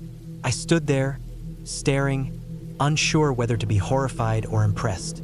As other people in our camp started waking up, they saw the same thing. A few of us exchanged looks, shaking our heads. Some tried to hold back laughter. We went about our morning routine, grabbing food and getting ready for the day ahead. The festival wouldn't start until later in the afternoon, but I already knew I'd need caffeine to survive. By the time I returned, it was almost noon, and the Aussies were finally stirring. They looked awful, bloodshot eyes, sluggish movements, expressions of pure regret. They sat in the wreckage of their tent, heads in their hands, barely speaking to each other. It turned out they had gotten so drunk they never made it into the festival that first day. They spent all of Friday suffering in the heat, completely wiped out. When I returned from the first night of the festival, I found them in the same spot, still looking miserable. And then, as if the universe had a sense of humor, the tables turned. That night, our group decided to party hard. We blasted our music, danced, and made just as much noise as they had the night before. The Aussies, now on the receiving end, could only groan in agony. At one point, one of them weakly asked if we could turn it down. We just laughed and kept going. By Saturday, they had recovered enough to finally make it into the festival and see their beloved Pet Shop Boys. But they weren't nearly as wild as before. The lesson had been learned. The rest of the weekend went smoothly. We all had an incredible time, and by the end, the Aussies had earned our respect for surviving their brutal start. As we packed up to leave on Monday morning, I caught one of them chuckling to himself, shaking his head. "Mate," he muttered. "Never drinking like that again." Somehow, I doubted that. As we drove away, leaving the festival grounds behind, I realized something. The weekend had been exhausting, chaotic, and frustrating at times, but it was also unforgettable. And for the rest of my life, whenever I hear West End girls, I'll think of those Aussies, passed out on a broken tent, and that damn glow stick. A story worth telling, indeed.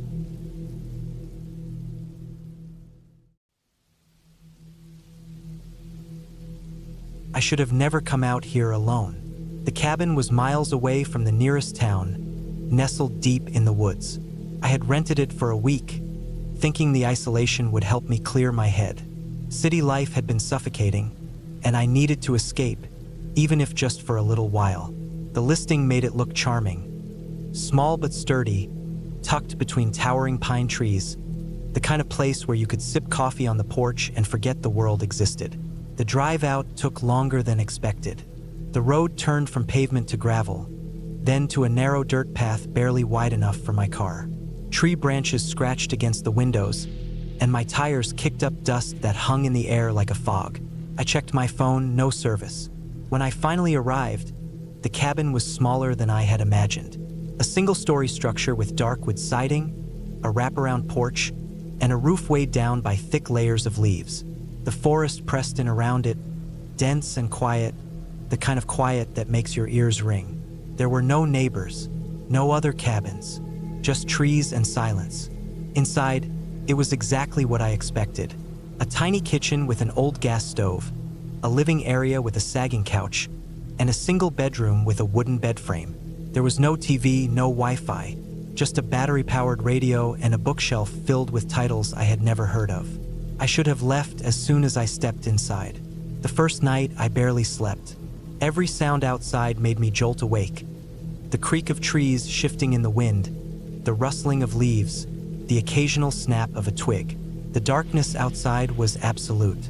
No streetlights, no moonlight breaking through the thick tree cover, just blackness pressing against the windows. Sometime in the middle of the night, I heard something new, not the usual forest noises. It was a thud, not loud, but heavy, solid, like something hitting wood, came from the porch. I held my breath, straining to listen. Another thud, closer this time, then nothing, just the sound of my own heartbeat hammering in my ears. I lay there, staring at the ceiling, waiting. My body was tense, my mind racing. Eventually, exhaustion won. I drifted off into a restless sleep. The next morning, I stepped onto the porch, half expecting to find something. A fallen branch, an animal, anything that could explain the noise. But there was nothing, just leaves scattered across the wooden planks, shifting slightly in the breeze. I told myself it was nothing. The woods were full of sounds, full of movement. Animals wandered through all the time. I had probably heard a deer or a raccoon. I spent the day exploring the area, hiking through the dense forest.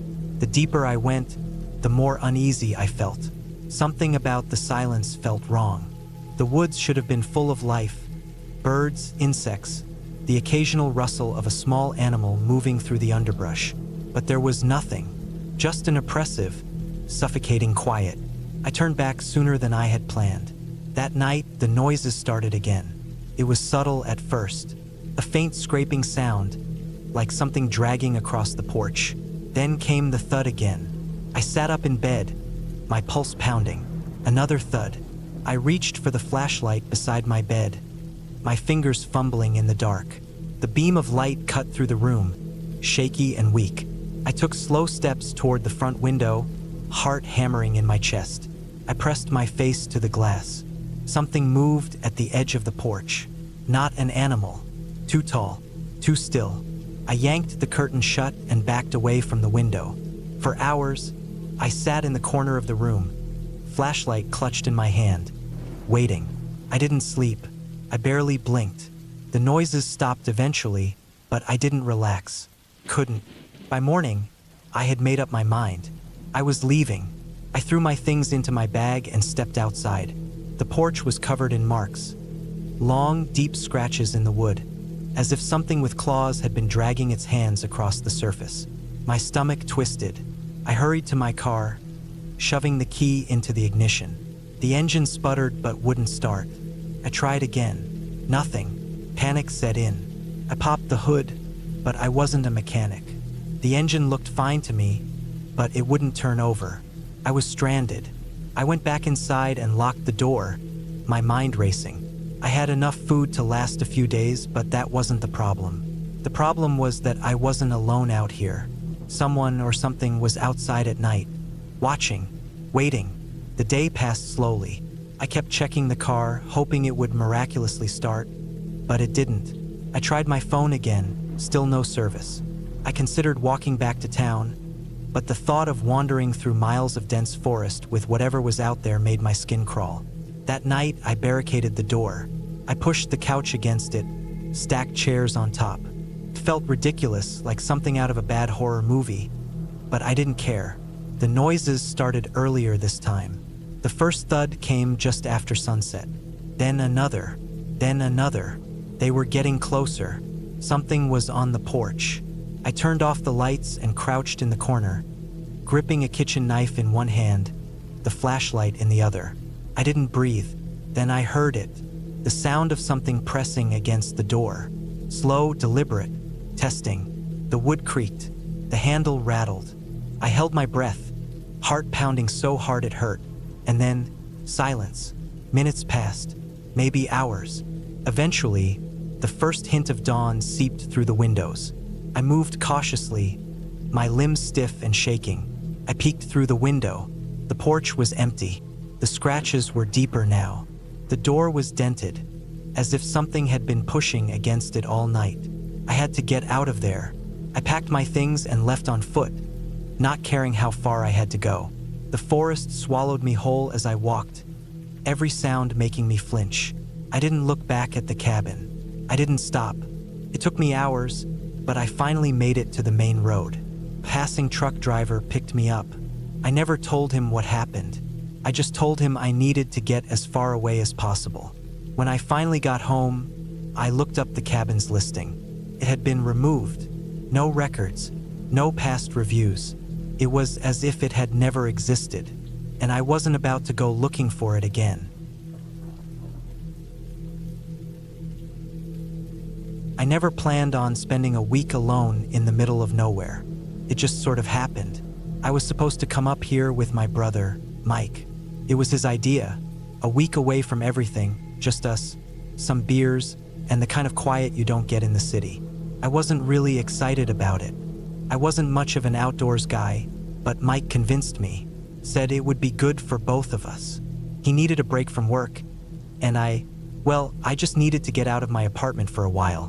We rented a cabin deep in the woods of Montana.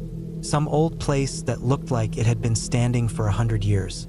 No neighbors, no electricity, no cell service. The kind of place that made you realize just how quiet the world could be when you weren't surrounded by people. I should have known that was a bad idea. Mike bailed last minute. Something about work. He told me to go anyway, said I could use the time alone. I almost canceled, but the place was already paid for, and part of me liked the idea of just sitting in silence for a while. So, I packed up my truck and drove out there. The road leading to the cabin was just dirt, full of potholes and lined with trees so thick they felt like walls. I arrived in the afternoon, just before the sun dipped below the trees. The cabin was small, just a single-story structure with a wraparound porch and a stack of wood piled up on one side. It smelled like damp wood and old memories. Inside, it was basic, wooden floors, a fireplace, a tiny kitchen with an old propane stove. There was a bedroom with a bed that felt like it was stuffed with rocks and a bathroom with a toilet that needed to be pumped by hand. No electricity, just some oil lamps and a few candles left behind by whoever stayed here last. That first night was fine, quiet, peaceful even.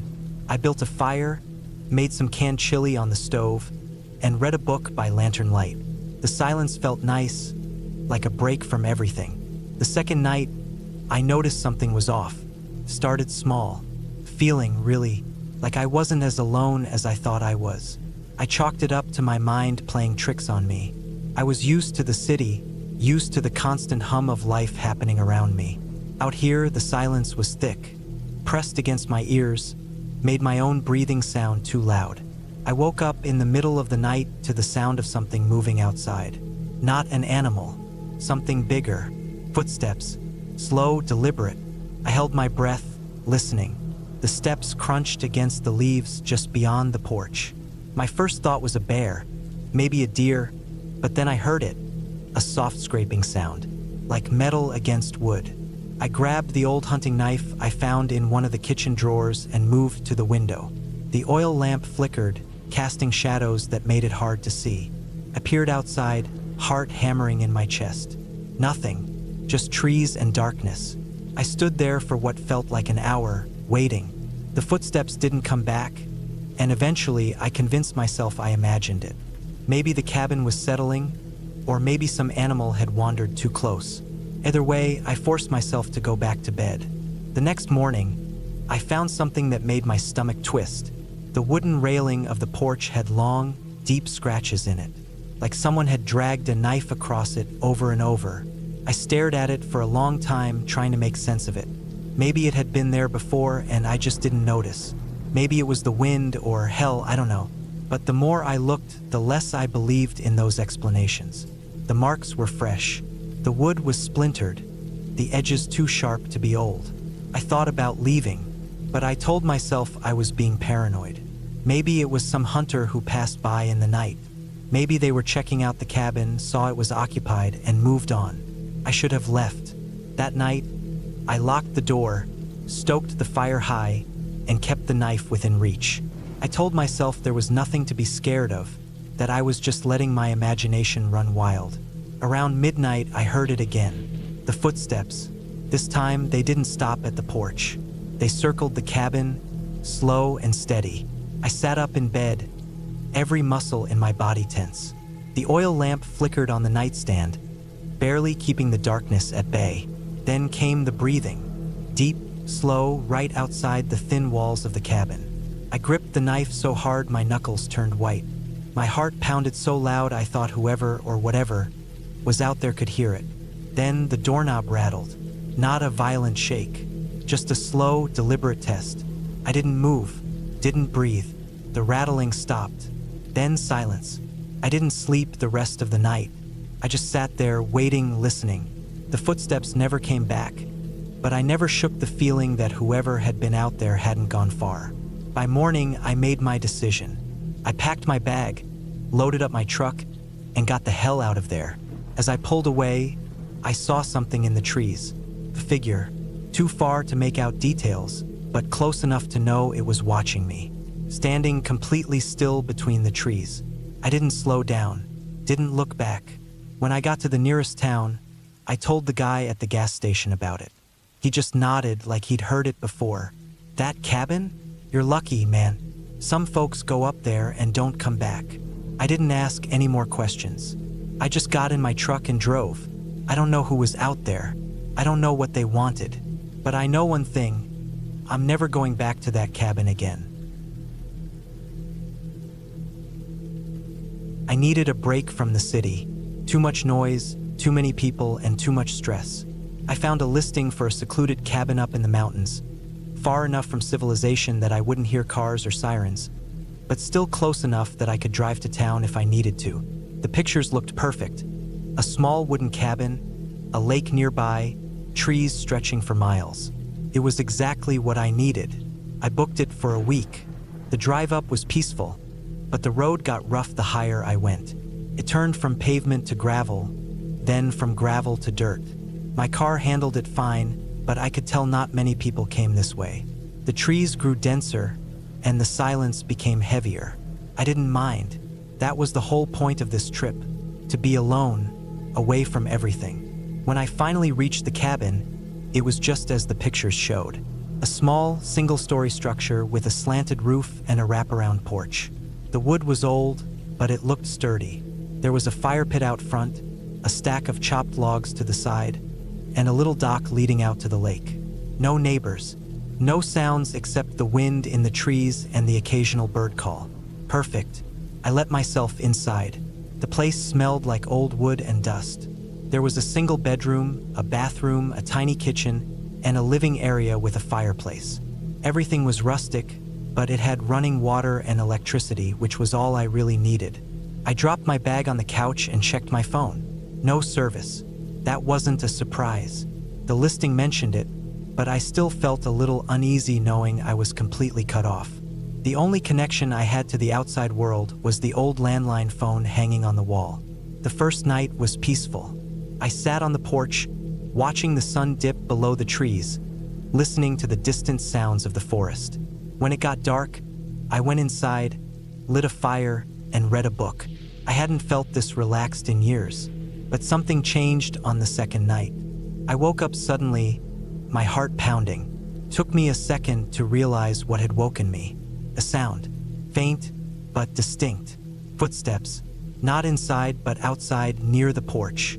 I held my breath, listening. The sound stopped. I told myself it was probably an animal, maybe a deer wandering too close. I forced myself to relax, but I couldn't shake the feeling that something wasn't right.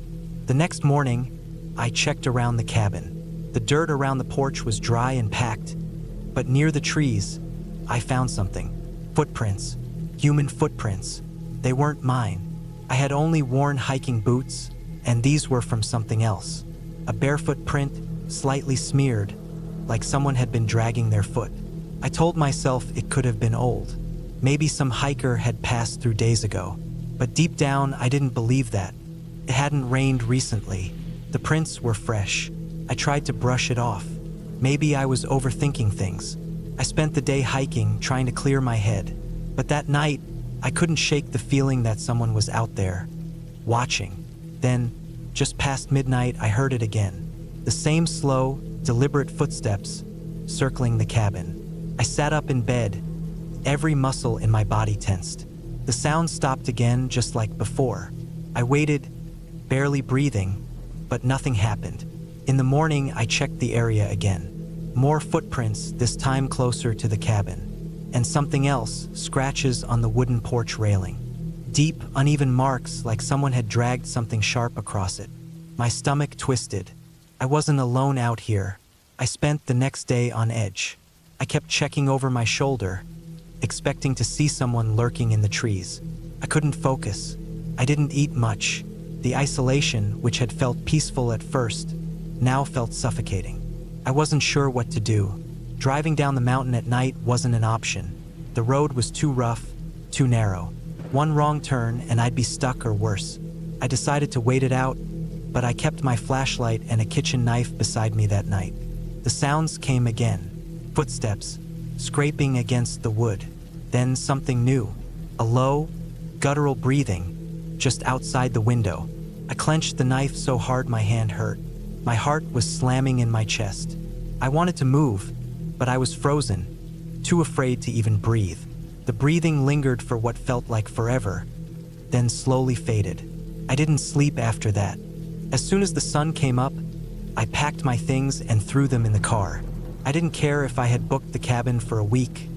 I was leaving. I started the engine, heart pounding, and slammed the gas. The drive down was nerve-wracking. I kept checking the rearview mirror, half expecting to see someone standing in the trees, watching me go. But I didn't see anyone. Just endless forest, stretching for miles. I didn't stop until I reached the first town at the bottom of the mountain. I pulled into a gas station, parked, and just sat there, trying to steady my breathing. I glanced at my phone. Full service again. I checked the listing for the cabin, half thinking I'd leave a review warning others. But the listing was gone. No trace of it, like it had never existed. I searched the address, the owner's name, nothing. My booking confirmation email, gone from my inbox. It was as if I had never been there at all. I don't know who or what was out there in those woods, but I know one thing: I'll never go back. I needed the break. A week alone in the woods sounded perfect. Work had drained me, city life had worn me thin, and I just wanted peace. So, I booked a remote cabin deep in the Appalachian Mountains. No service, no distractions. Just me, the trees, and silence. The drive was long. Paved roads turned to gravel, then to dirt. My GPS lost signal halfway, and I had to rely on a printed map. The deeper I went, the thicker the trees became. After nearly 5 hours, I reached the cabin. It was old, sturdy, with a metal roof and a wide porch. A small shed stood a few yards away. The place was stocked with firewood and canned food. The owner had left a note on the counter. No cell service. Use radio for emergencies. Enjoy your stay. The radio was an old crank-style one. I tested it static, just as expected. The first day was calm. I unpacked, made a fire, and sat on the porch with a beer. The air smelled like pine, and the only sounds were the occasional rustling in the bushes and the wind through the trees. Felt perfect. That night, I slept deep. No sirens, no honking, just silence. When I woke up, it was still dark. A noise had stirred me, something moving outside. I sat up, listening. It was a slow, deliberate sound, like footsteps in the leaves. Probably a deer, I thought. Still, I grabbed my flashlight and shined it out the window. Nothing. The second day, I hiked a few miles. The trails were barely marked, but I had a compass. The forest was vast, endless.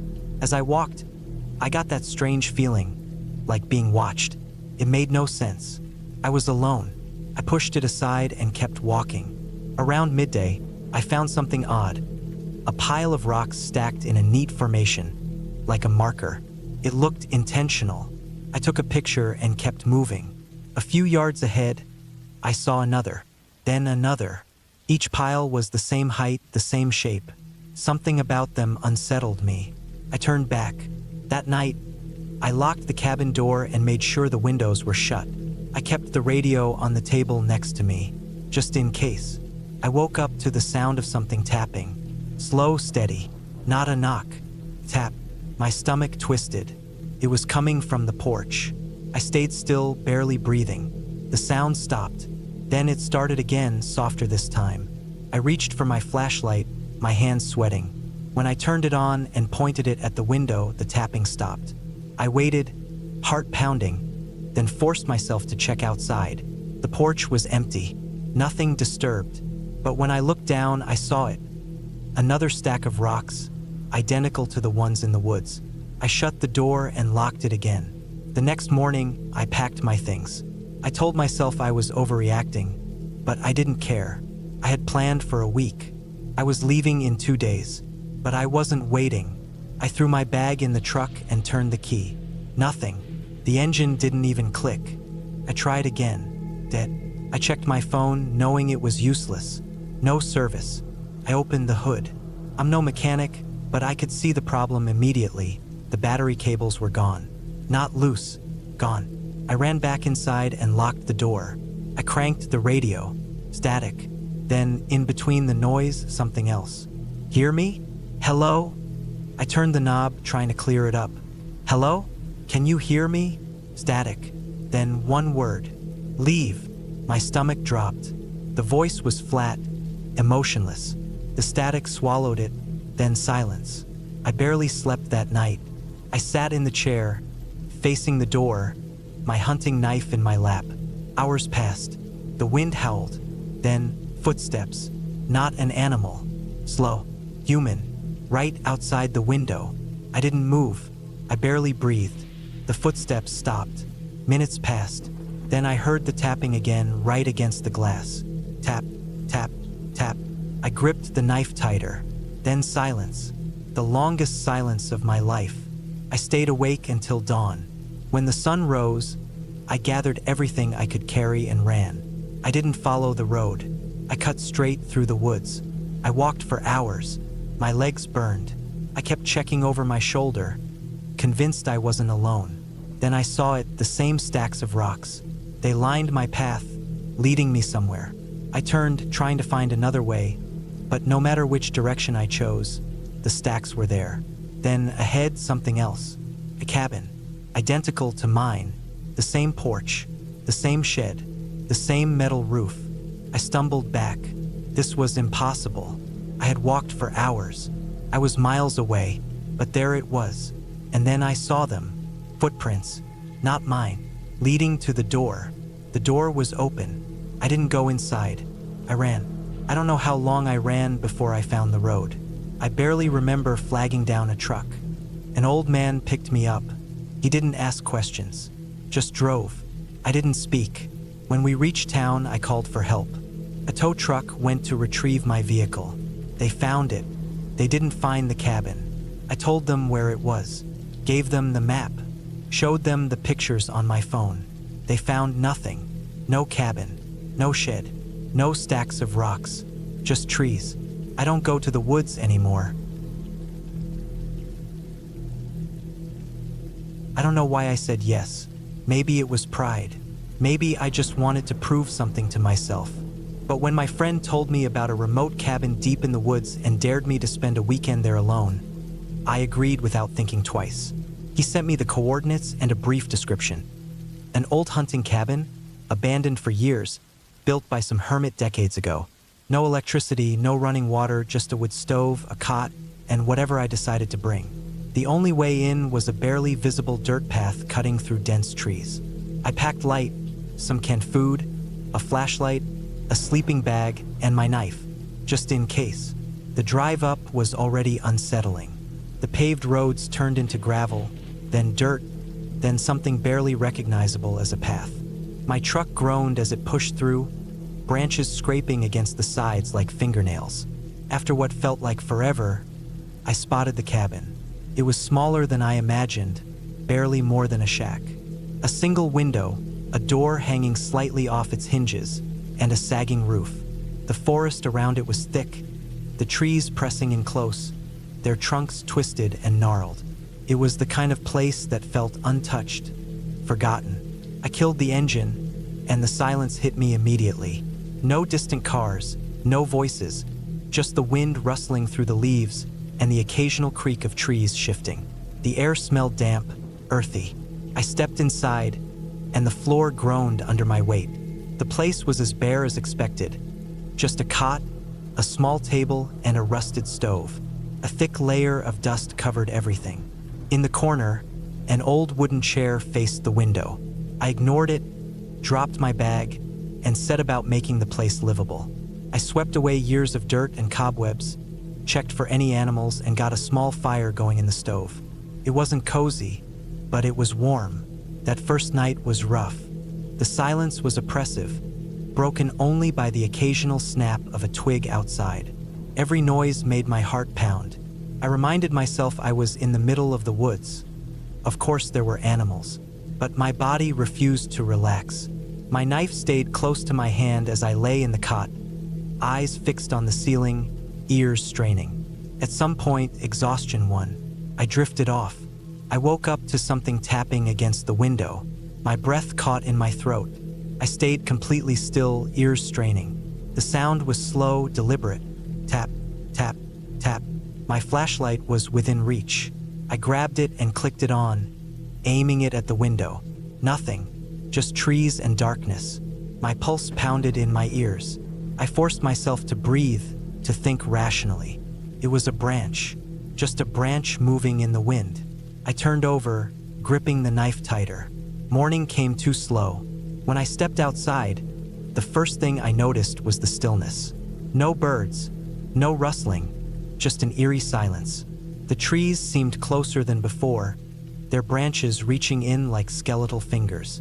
I shook off the feeling and explored the area. Found an old shed a few yards from the cabin. The door was cracked open. Inside, dust-covered tools lined the walls, rusted beyond use. Something felt off, but I couldn't place it. Maybe it was the way the trees pressed in. Maybe it was the lingering smell of decay. I tried to push the unease down and focus on surviving the weekend. I gathered firewood, checked my supplies, and tried to ignore the constant feeling of being watched. That night, it happened again. Tap, tap, tap. I sat up fast, gripping the knife. My flashlight beam cut through the dark, illuminating the window. Again, nothing. But this time, I noticed something. The glass was smudged, like someone or something had pressed against it. A sick feeling twisted in my stomach. I got up, locked the door with the flimsy latch, and dragged the chair against it for good measure.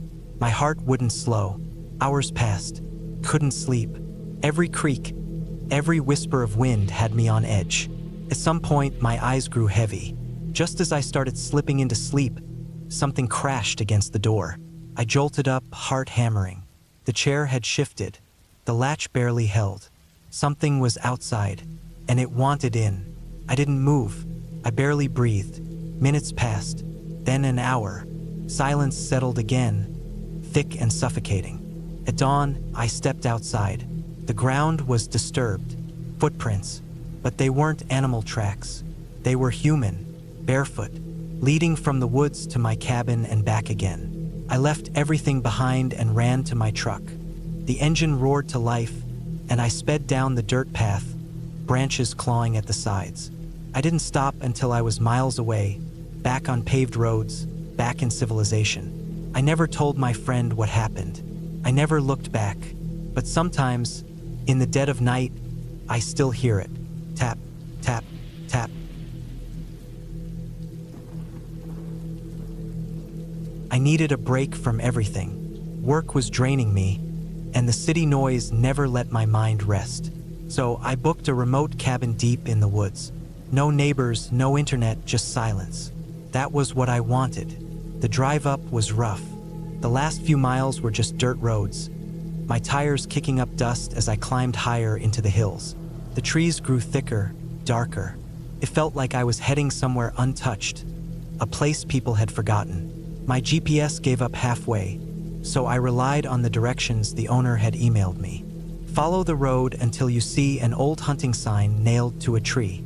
Turn left, and you'll find the cabin at the end of the trail. When I finally saw the sign, it was barely readable, the wood cracked and the paint almost gone. But it was there. I turned and followed the trail. The cabin sat alone in a clearing, small and old, but sturdy. It had a porch, a single rocking chair, and windows covered in dust. Inside, the air was stale, like it hadn't been opened in months. There was a small kitchen, a living area with an old couch and a bedroom in the back. The bathroom was tiny, but it worked. No electricity, just a gas lantern and a wood stove. That was fine. I came here for silence. The first night was peaceful. I made a fire, ate a sandwich, and sat on the porch, listening to the wind move through the trees. It was cold, even in summer, and the woods stretched out endlessly. No cars, no voices, just quiet. The second night, I started noticing things. Small things. When I went outside to get firewood, I saw footprints in the dirt. They weren't mine. Too large, too wide apart. They led from the trees to the cabin and stopped at the porch. I felt my stomach tighten, but I told myself they were old. Maybe left by a hunter before I got here. I locked the door that night. At some point, I woke up. Something wasn't right. Took me a second to realize the fire had burned out, and it was pitch black. The kind of dark where you can't see your own hand. Then I heard it. Breathing. Not mine. Slow, steady, coming from outside. I held my breath, trying to listen. It was close, right outside the bedroom window. I couldn't see anything, but I knew someone was there, just standing, waiting. I stayed still, my heartbeat pounding in my ears. After what felt like hours, the breathing stopped. No footsteps, no movement, just silence. In the morning, I checked outside. The footprints were back, but this time they circled the cabin. I packed my things. I wasn't going to stay another night. As I loaded my bag into the car, I noticed something in the trees. A shape just barely visible between the branches. Tall still, watching. I didn't wait. I got in, started the engine, and didn't look back. I drove until I reached the highway, my hands shaking on the wheel. When I finally stopped at a gas station hours later, I checked my phone. No service. I asked the cashier about the cabin if anyone else had stayed there. He just shook his head. That place? No one's rented it in years. I didn't argue. I didn't ask questions. I just drove home and never went back. I never wanted to go to the cabin. My brother, David, convinced me. He said I needed to clear my head, get away from the noise of the city. I wasn't in the mood for it, but after weeks of him pushing, I gave in. I packed a bag, tossed it in the truck, and followed him out to a place I had never been before. The drive was long, mostly winding dirt roads with nothing but trees on both sides. It felt like we had left the real world behind. By the time we got there, the sun was already dipping behind the mountains. The cabin wasn't much. A small, single-story structure with a covered porch and a shed out back. It looked old, but not abandoned. Someone had been keeping up with it. David unlocked the door, and we stepped inside. It smelled like wood, dust, and something faintly metallic. The air felt thick, like the place hadn't been aired out in months. The furniture was simple. A couch, a couple of chairs, a fireplace, and a kitchen in the corner. There were 2 doors. One led to a small bedroom, the other to a bathroom. David set his bag down and walked straight to the fridge. He opened it, found a couple of beers, tossed me one, and plopped down on the couch. I wasn't in the mood to drink, but I took a sip anyway. "I'll go chop some wood," he said after a while. I didn't argue. I just sat there, listening to the wind outside. There was something about the quiet that put me on edge. It wasn't peaceful. It was too quiet, like the whole forest was holding its breath. David was out back for about 20 minutes before I heard him come back in, stacking logs by the fireplace. "Storm's coming," he said, pointing out the window. I looked outside. The sky had turned a deep, bruised purple. Thick clouds rolled over the mountains, swallowing the last of the daylight. The trees bent under the wind, their branches creaking like old bones. We ate a quick dinner, canned chili and bread, then sat by the fire. The wind howled outside, rattling the windows. The power flickered once, then held steady. "Storm might knock out the power," David said. "Better get the lanterns ready." I nodded, but I wasn't really listening. Something about the night felt wrong. The way the wind moved through the trees, the way the shadows stretched across the room. It was just a storm, I told myself. Just a normal storm in the middle of nowhere. I went to bed first, leaving David by the fire. The bedroom was small, just a bed and a nightstand. The mattress was stiff, but I was too tired to care. I closed my eyes and listened to the wind outside. At some point, I must have fallen asleep. I woke up to something. A noise.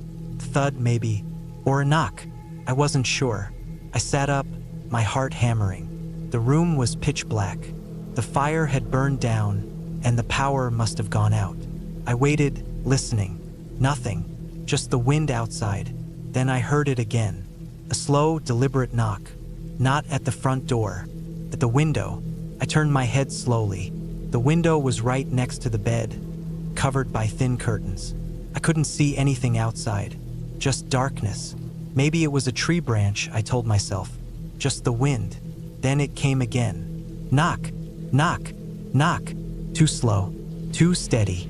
I held my breath. My hands gripped the blanket so hard my knuckles ached. Something was out there. I forced myself to move. I slid out of bed, careful not to make a sound. The floor was cold under my feet. I crept to the door and opened it just enough to look into the living room. David was still on the couch, asleep. The fire had burned down to embers. I stepped out, heart pounding, and made my way to the window. I pulled the curtain back just an inch. Darkness, then lightning flashed. For a split second, the whole forest lit up, and I saw it. A man, standing just outside the window. He was close, too close. His face was pale, his eyes locked onto mine. He didn't move, didn't flinch, just stood there, staring. Then the darkness swallowed him again. I stumbled back, nearly falling. My breath came in ragged gasps. I turned, ran to David, and shook him awake. "There's someone outside," I hissed. He sat up, groggy. "What?" "Outside, by the window." David rubbed his eyes, then stood up. He grabbed the fireplace poker and walked to the door. He cracked it open just a little. Wind and rain howled in. Nothing else. "No one's there," he said. I didn't believe him, but when I looked again, the window was empty. We double-checked the locks, then sat by the fire, listening. The storm raged on, but no more knocks came. No more faces in the dark. Eventually, exhaustion won. David dozed off. I stayed awake, staring at the window until the first light of morning crept through. We packed up and left as soon as the storm let up. I never told David what I saw, but as we pulled away, I looked back one last time. And in the trees, half hidden by the shadows, a man stood watching us go. Still, silent, waiting. I was never one for the outdoors, but when my brother suggested we rent a cabin deep in the woods for a week, I agreed. We hadn't spent much time together in years, and I figured it would be a good way to reconnect. He loved hiking and camping.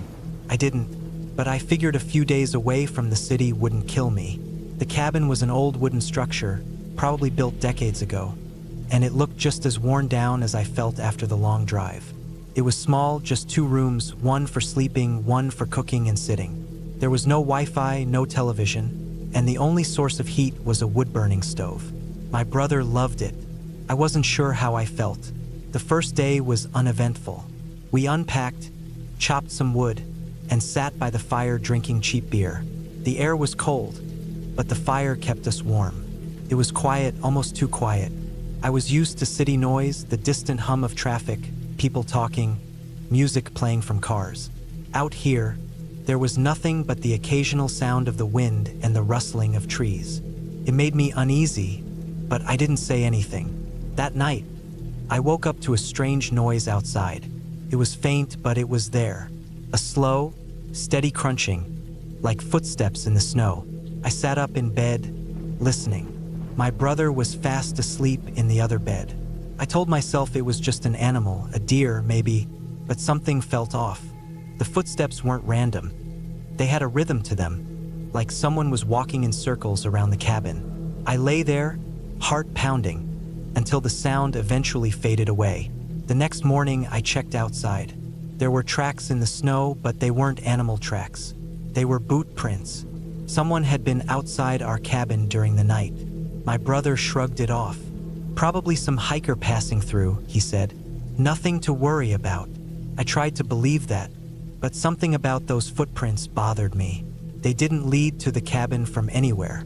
They just circled it, over and over again. That day, we went for a hike. My brother was in his element, pointing out animal tracks, identifying trees, talking about survival skills. I barely listened. I couldn't shake the feeling that we weren't alone out here. Every so often, I thought I saw movement in the trees. A shadow, a flicker of something just out of sight. But every time I looked directly at it, there was nothing there. We made it back to the cabin just before sunset. I locked the door behind us. My brother laughed at me. "What? You think someone's out here stalking us?" I didn't answer. That night, I couldn't sleep. I lay in bed, listening. At first, there was nothing but silence. Then the footsteps came back. Slow, deliberate, circling the cabin.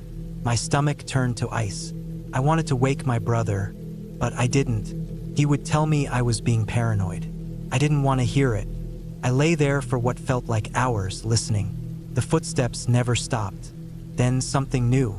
A light tap on the window. Just once. Then again. Tap, tap. I couldn't move. I barely breathed. The tapping continued, slow and deliberate, like someone was testing the glass. Then silence. I didn't sleep that night. By morning, my brother was up before me. He was outside, stretching, breathing in the cold air like he was at a spa.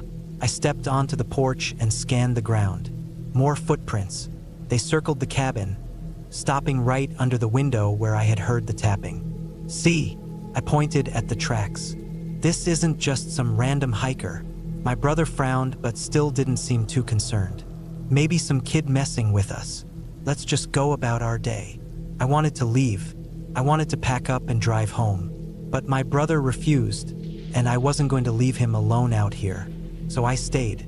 That evening, we built a fire outside, hoping the light would keep whatever it was away. Didn't. At some point in the night, I felt it again, that uneasy feeling of being watched.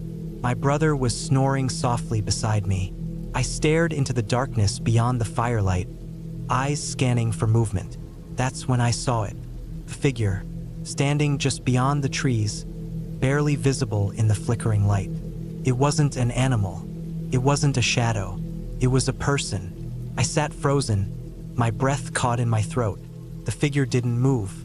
It just stood there, watching. I wanted to wake my brother, but I was afraid that if I moved, the figure would react.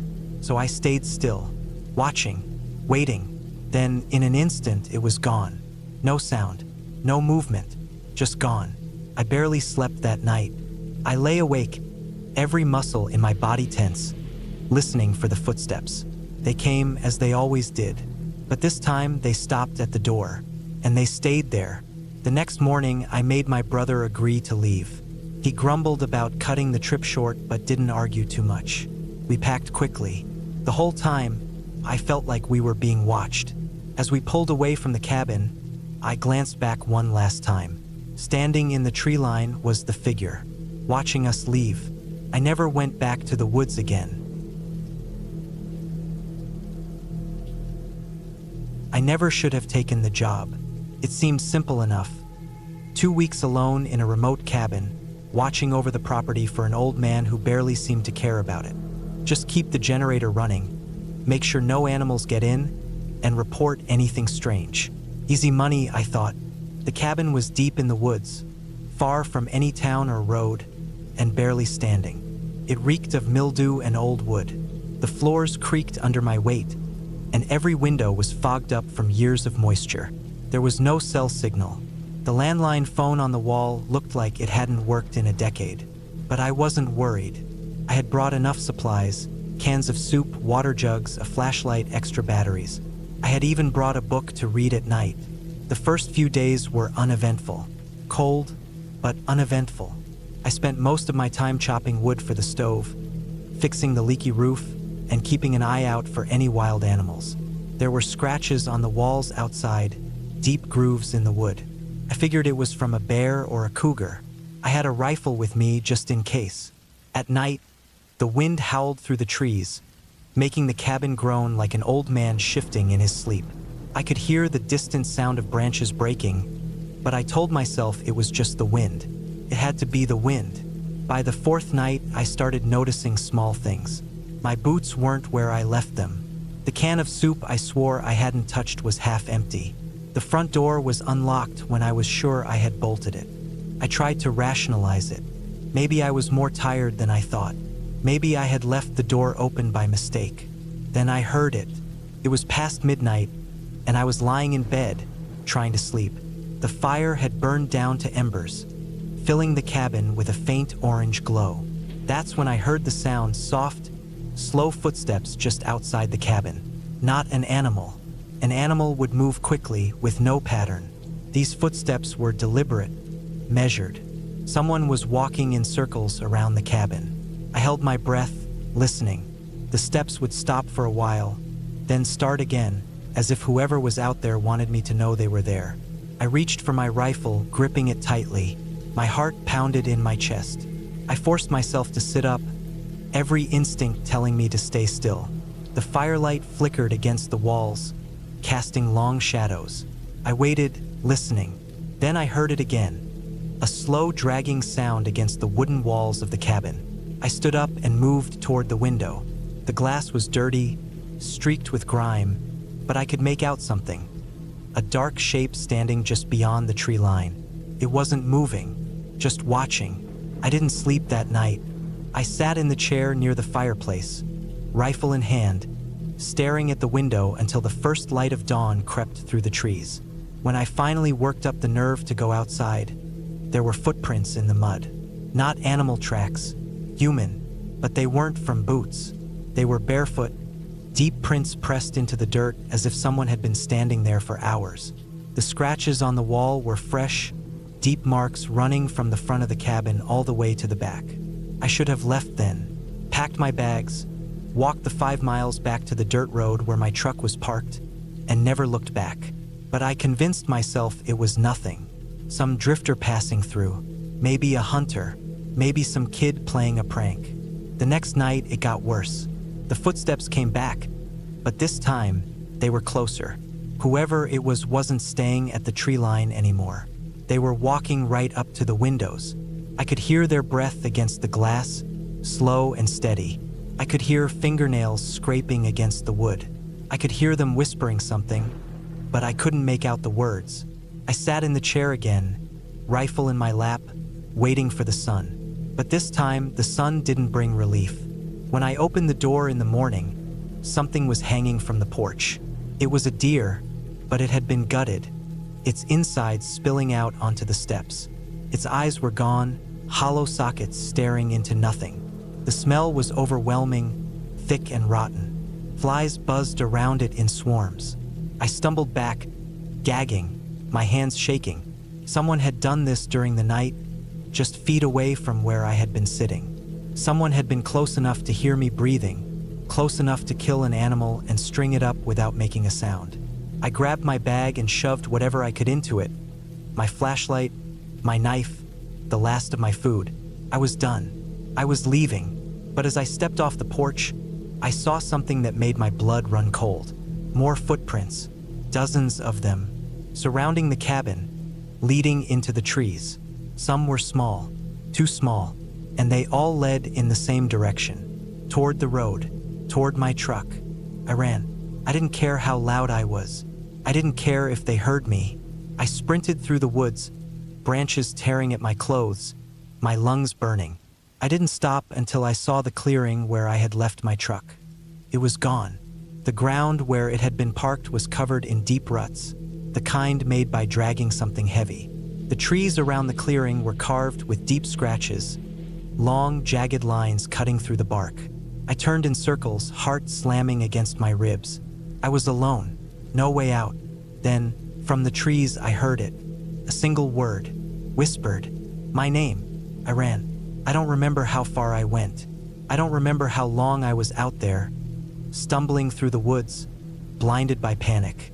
But at some point, I must have passed out, because the next thing I knew, I was waking up on the side of the road, a truck slowing down beside me. The driver was an old man, staring at me like I was a ghost. I must have looked like one, covered in dirt, my clothes torn, my hands shaking. He asked me what happened. I couldn't answer. I just climbed into the truck, and he took me into town. I never went back. The police searched the area. They found the cabin. They found the deer, but they never found my truck. They never found the footprints, and they never found whoever or whatever had been out there with me. The old man who owned the property didn't seem surprised. He just nodded when I told him what had happened. Should have left sooner, was all he said. I don't know who was out there. I don't know what they wanted. But I do know one thing. I wasn't supposed to leave, and somehow I think they're still waiting for me to come back. I rented the cabin because I needed to get away. Life had been weighing on me in ways I couldn't explain. City noise, work stress, people, I was sick of it all. I didn't tell anyone where I was going. Just packed a bag, booked a cabin online, and drove out into the woods. The listing described it as secluded, perfect for solitude. That was exactly what I wanted. The drive was long. Roads turned from pavement to gravel, then to dirt. Trees thickened on both sides, blocking out the sky. My GPS lost signal an hour before I arrived. The last few miles were slow, my tires skidding slightly in the mud from last night's rain. When I finally pulled up to the cabin, the sun was starting to dip behind the trees. It was a simple structure, wooden, one-story, with a slanted roof and a porch. A single window at the front. The paint was peeling, the porch steps creaked under my weight. The door was stiff but unlocked. Inside, it smelled of old wood and dust. There was a bed, a small table, a wood stove, and a kitchen with a rusting sink. No TV, no Wi-Fi, no cell service. Perfect. I dropped my bag on the bed and decided to check out the surroundings. There was no one for miles, just trees, endless and silent. I liked that. It was what I wanted. That first night, I sat on the porch with a beer, listening to the wind move through the branches. There was a calmness I hadn't felt in years. When it got too cold, I went inside, locked the door, and fell asleep almost instantly. I woke up at some point in the night. No reason, just a feeling. The cabin was silent. No wind, no creaks, just heavy, suffocating stillness. I stayed like that for a while, staring at the ceiling, listening. Eventually, I rolled over and forced myself back to sleep. Morning came and everything seemed normal. I made coffee on the stove, ate a granola bar, and decided to explore. There were trails behind the cabin leading deeper into the woods. I followed one for a while, stepping over roots, pushing branches out of my way. Then I found something strange. It was a clearing. Not natural, something about it felt deliberate.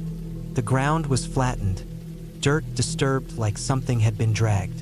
In the center, a ring of stones, blackened as if from fire. Around the edges of the clearing, small wooden stakes jutted from the ground, each one topped with something dark. As I stepped closer, my stomach twisted. Bones. Animal, probably. Small, brittle, stripped clean. But something about it was wrong. The way they were placed, almost organized. Not scattered like a wild animal's meal. Placed. I didn't stay long. Walked back to the cabin, faster than before. The stillness that I had found comforting now felt heavy, like something pressing down on my chest. The rest of the day I stayed inside. Read a book, forced myself to eat. Told myself it was just some old campsite. But at the back of my mind, something itched. An unease I couldn't shake. That night I woke up again. Same feeling, like something was off. I listened. Wind, distant rustling. But then, beneath it, something else. A soft sound. Footsteps. Not an animal. They were slow, deliberate, moving outside the cabin. I held my breath. The footsteps circled once, twice, then stopped. Minutes passed. My heart pounded in my ears. I didn't move. Finally, after what felt like an eternity, I heard them again, walking away, fading into the woods. I barely slept after that. Morning was a relief. I stepped onto the porch, eyes scanning the treeline. Nothing. No footprints in the mud. Maybe I had imagined it. Maybe I was just on edge from the clearing. I decided I had enough of the woods. I packed my bag, threw it in the car, and turned the key. The engine sputtered but didn't start. I tried again. Nothing. I checked under the hood, though I didn't know what I was looking for. Everything seemed fine, but the car wouldn't start. Panic crept in. The nearest town was miles away. No cell service. No way to call for help. I took a breath. I had enough food for a few days. Maybe the engine was just cold. I try again later. By afternoon, clouds rolled in, dark and heavy. Rain started slow, then turned into a downpour. The forest became a blur of shifting gray. The wind howled through the trees. I stayed inside, listening to the storm, trying not to think about last night. Then, in the middle of it all, a sound cut through the rain. A knock, soft, once, twice, then silence. I didn't move, didn't breathe. I waited. Minutes passed. Nothing. I forced myself to peek through the window. The rain distorted everything, but I saw no one. The trees swayed violently. Maybe a branch had hit the door. That's what I told myself. By nightfall, the rain had stopped, but the air was thick with mist. My car still wouldn't start. The thought of walking to town crossed my mind, but I knew the trails would be flooded. I had to wait. I didn't sleep that night. Every sound put me on edge. The wind, creaking wood, the occasional patter of water dripping from the trees. Then, around 3 a.m., something else. A slow, dragging sound came from the back of the cabin. Long, deliberate, a heavy weight pulled across the ground. I gripped the blanket, forcing myself not to move. The sound circled around to the front, stopped outside the door. Silence. Then the knob turned. Locked. Thank God I had locked it. Whoever or whatever it was stood there, waiting. I could hear breathing. Soft, shallow. Then, just like before, footsteps. Slow. Walking away. I stayed awake until sunrise. The second there was enough light, I grabbed my bag, shoved everything inside, and stepped outside. My car still wouldn't start. No choice left. I walked, hours, through mud, over roots. My legs ached. I didn't stop. Couldn't. When I finally reached the main road, I nearly collapsed. A truck passed, slowed when the driver saw me. He rolled down his window, concern on his face. "You okay?" he asked. I nodded, breathless, heart still hammering. "Car broke down," I managed. "Need a ride." He let me in. I didn't look back at the trees, didn't say a word as he drove me to town. I never went back for my car, left it there. I called the rental company, told them where to find it, then blocked the number when they tried to ask questions. I still don't know who was out there, and I don't want to know. I should have never gone to that damn cabin. I thought it would be a peaceful getaway. A few days alone in the woods, away from the noise of the city. No distractions, no obligations, just me, a few books, and some fresh air. It seemed perfect. I rented the place online. The photos showed a small wooden cabin nestled between tall pine trees, right beside a lake. It looked quiet, isolated, exactly what I needed. The listing mentioned no Wi-Fi, which was fine with me. I wanted the silence, the disconnect, just some time to clear my head. The drive was long. I left the city before sunrise, and the roads were empty. As I got further into the woods, the paved roads turned to dirt, the trees thickened, and cell service vanished. My GPS froze a few times before completely shutting off. Luckily, I had written down the directions. It was late afternoon when I arrived. The cabin looked exactly like the photos, maybe even better. The wood was aged but well maintained. A small porch wrapped around the front, with a rocking chair sitting in one corner. The lake was just a short walk away, still and dark, reflecting the heavy clouds overhead. Inside, it was simple but cozy. A fireplace, a worn-out couch, a tiny kitchen. One bedroom, one bathroom. A single window in the bedroom overlooked the trees. The air smelled of old wood and dust. It was silent, except for the occasional creak of the floorboards under my feet. I unpacked, stored my food in the tiny fridge, and sat on the porch for a while, listening. There were no distant sounds of cars, no voices, nothing but the wind through the trees and the occasional chirp of a bird. As the sun set, the temperature dropped. I decided to start a fire, stacking wood into the fireplace. The warmth filled the room, making it feel safe. I made a simple dinner, read for a bit, then decided to turn in early. I don't know what woke me up that night. Maybe it was instinct, maybe just a feeling. But my eyes opened, and I felt immediately alert. The room was dark except for the dim glow of the fireplace. My ears strained, listening. The wind had stopped. It was dead silent. Then I heard it. A noise, faint but definitely there. A rustling sound, just outside the cabin, like footsteps on dry leaves. I sat up slowly, my heart thudding.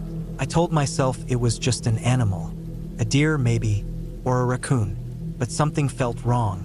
I got out of bed as quietly as I could and moved to the window. The glass was cold against my fingertips as I pulled back the curtain slightly. The moon cast a pale light over the trees. I couldn't see anything. Then another sound, closer this time, a soft crunch like a foot pressing into the dirt. My breath caught in my throat. I told myself not to overthink it. It was probably just the wind shifting the leaves. I forced myself back to bed, staring at the ceiling, listening. Minutes passed, then an hour. Nothing. Eventually, I must have drifted off, because the next thing I knew, sunlight was streaming through the window. I shook off the night's unease and made coffee, stepping out onto the porch. The air was crisp, the lake smooth like glass. Everything looked normal, peaceful. Maybe I had imagined the whole thing. Then I saw them, footprints, leading from the treeline to the cabin. Human footprints. My stomach dropped. I hadn't imagined the sounds last night. Someone had been out here, watching, listening. I checked the cabin's door, locked, just as I had left it. The windows, too. No signs of forced entry, but someone had been here, right outside. I spent the day trying to shake the feeling. I went for a walk, sat by the lake, tried to distract myself, but I kept thinking about the footprints. That night, I locked the door, checked the windows twice, and kept the fire burning. I lay in bed, listening. The footsteps came again. This time, they didn't stop outside. There was a soft creak on the porch. A pause. Then another creak. Slow, deliberate steps. I held my breath, my heart hammering. Then, a sound that turned my blood cold. The doorknob rattled. I sat up, barely breathing. The knob twisted, then stopped. Silence. Then, slow footsteps moving away, fading into the woods. I didn't sleep. I waited for the first light, then packed my bags. I didn't care if I had days left on the rental. I was leaving. As I loaded my car, I glanced back at the porch. There were smudges on the doorknob, greasy fingerprints, and in the dirt, fresh footprints. They hadn't gone back into the woods. They had gone around the cabin. I didn't stop to think. I got in my car and drove, fast. When I finally reached cell service, I called the rental company, told them everything. They sounded surprised, said no one else should have been out there. They promised to check it out. I never found out who it was. I don't want to. I never should have gone to that cabin alone. It wasn't supposed to be a big deal. Just a weekend away from the noise, the stress, the constant pull of responsibilities. My uncle had a place up in the mountains, an old hunting cabin that had been in our family for years.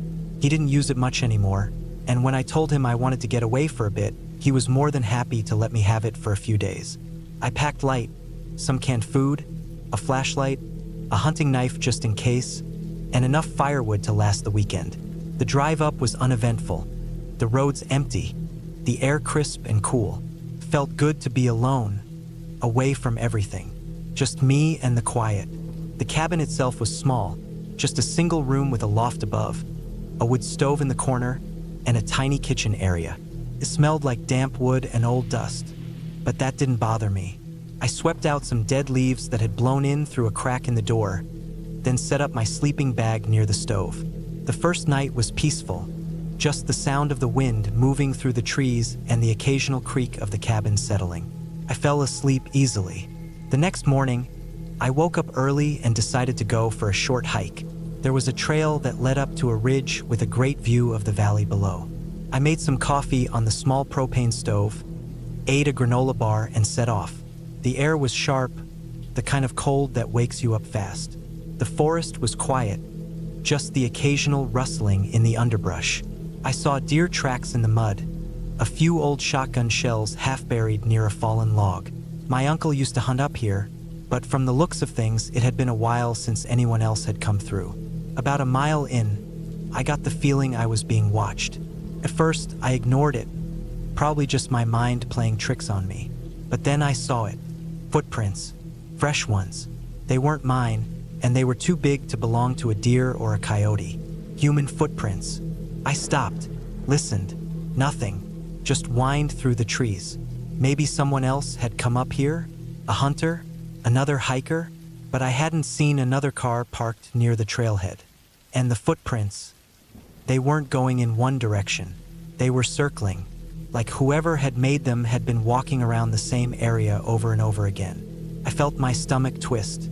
Something wasn't right. I turned around and headed back to the cabin, walking fast but trying not to make it obvious that I was in a hurry. I told myself it was probably nothing, but my body didn't believe it. Every few steps, I glanced over my shoulder.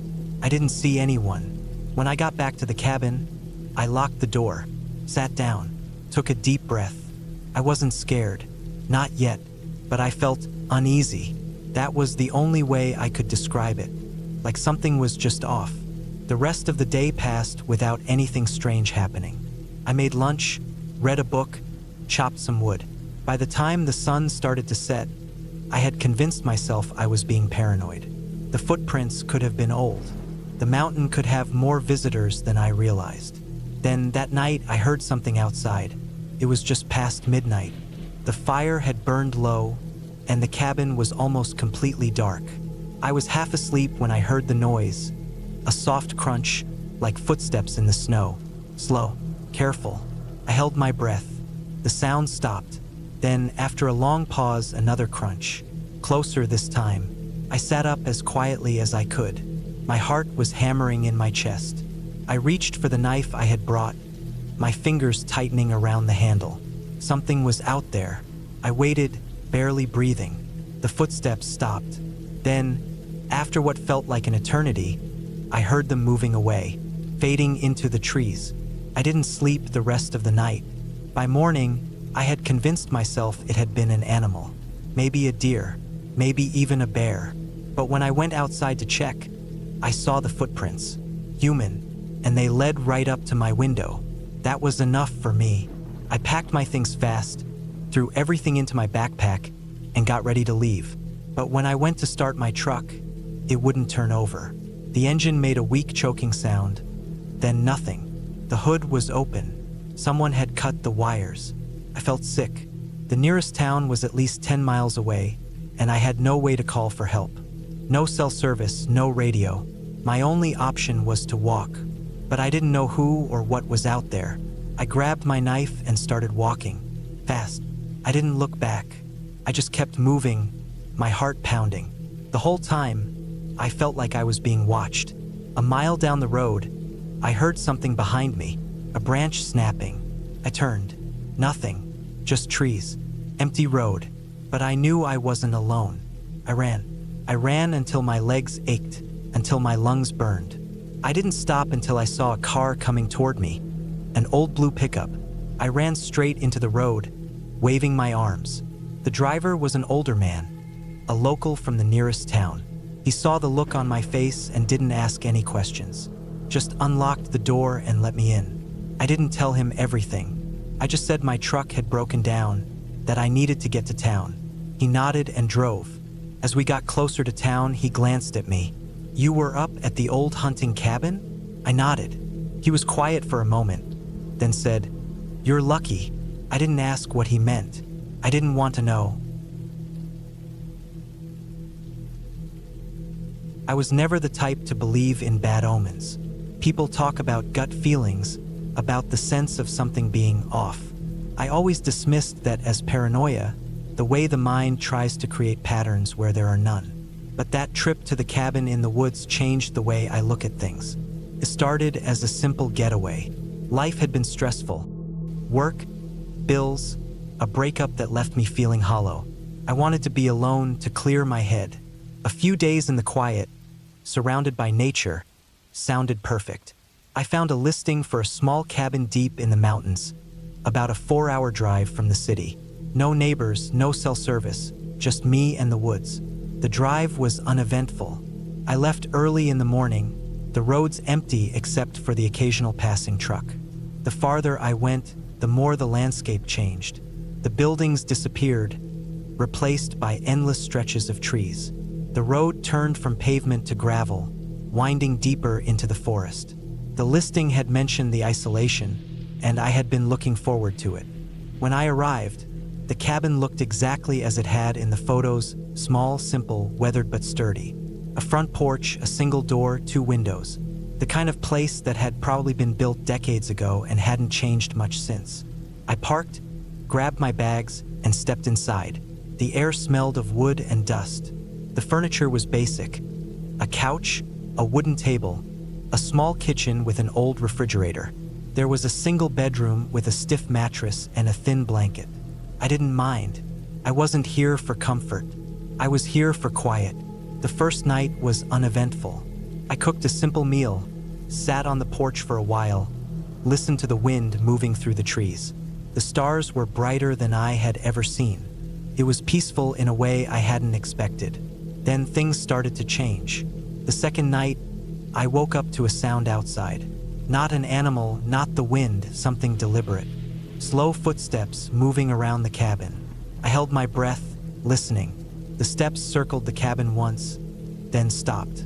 I waited, heart pounding, but heard nothing else. I told myself it was just my imagination, the way the mind plays tricks in the dark. The next morning, I checked outside. There were no footprints. The ground was undisturbed. I convinced myself I had been dreaming. But that night, the sounds returned. This time, they were closer. The footsteps moved to the porch. A slow creak as weight pressed against the wooden boards. Then silence. I didn't move. I barely breathed. Minutes passed. Then, a soft scratching at the door. Not knocking, scratching, like something testing the surface. I grabbed the knife from the kitchen and stood in the dark, waiting. The scratching stopped. I didn't sleep the rest of the night. At dawn, I checked the porch. Nothing. No marks, no prints. But I knew what I had heard.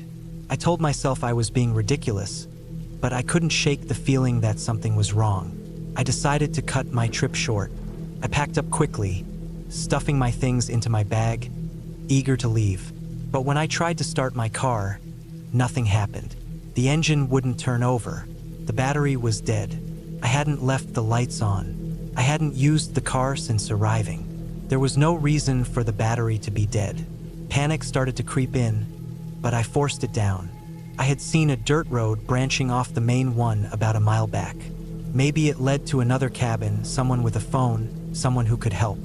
I grabbed my backpack, stuffed it with water and food, and started walking. The woods were silent, too silent.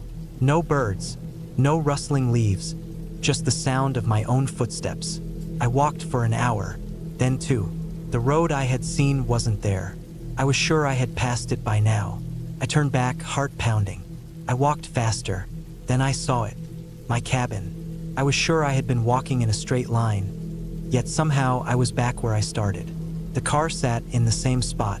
The porch looked undisturbed. It didn't make sense.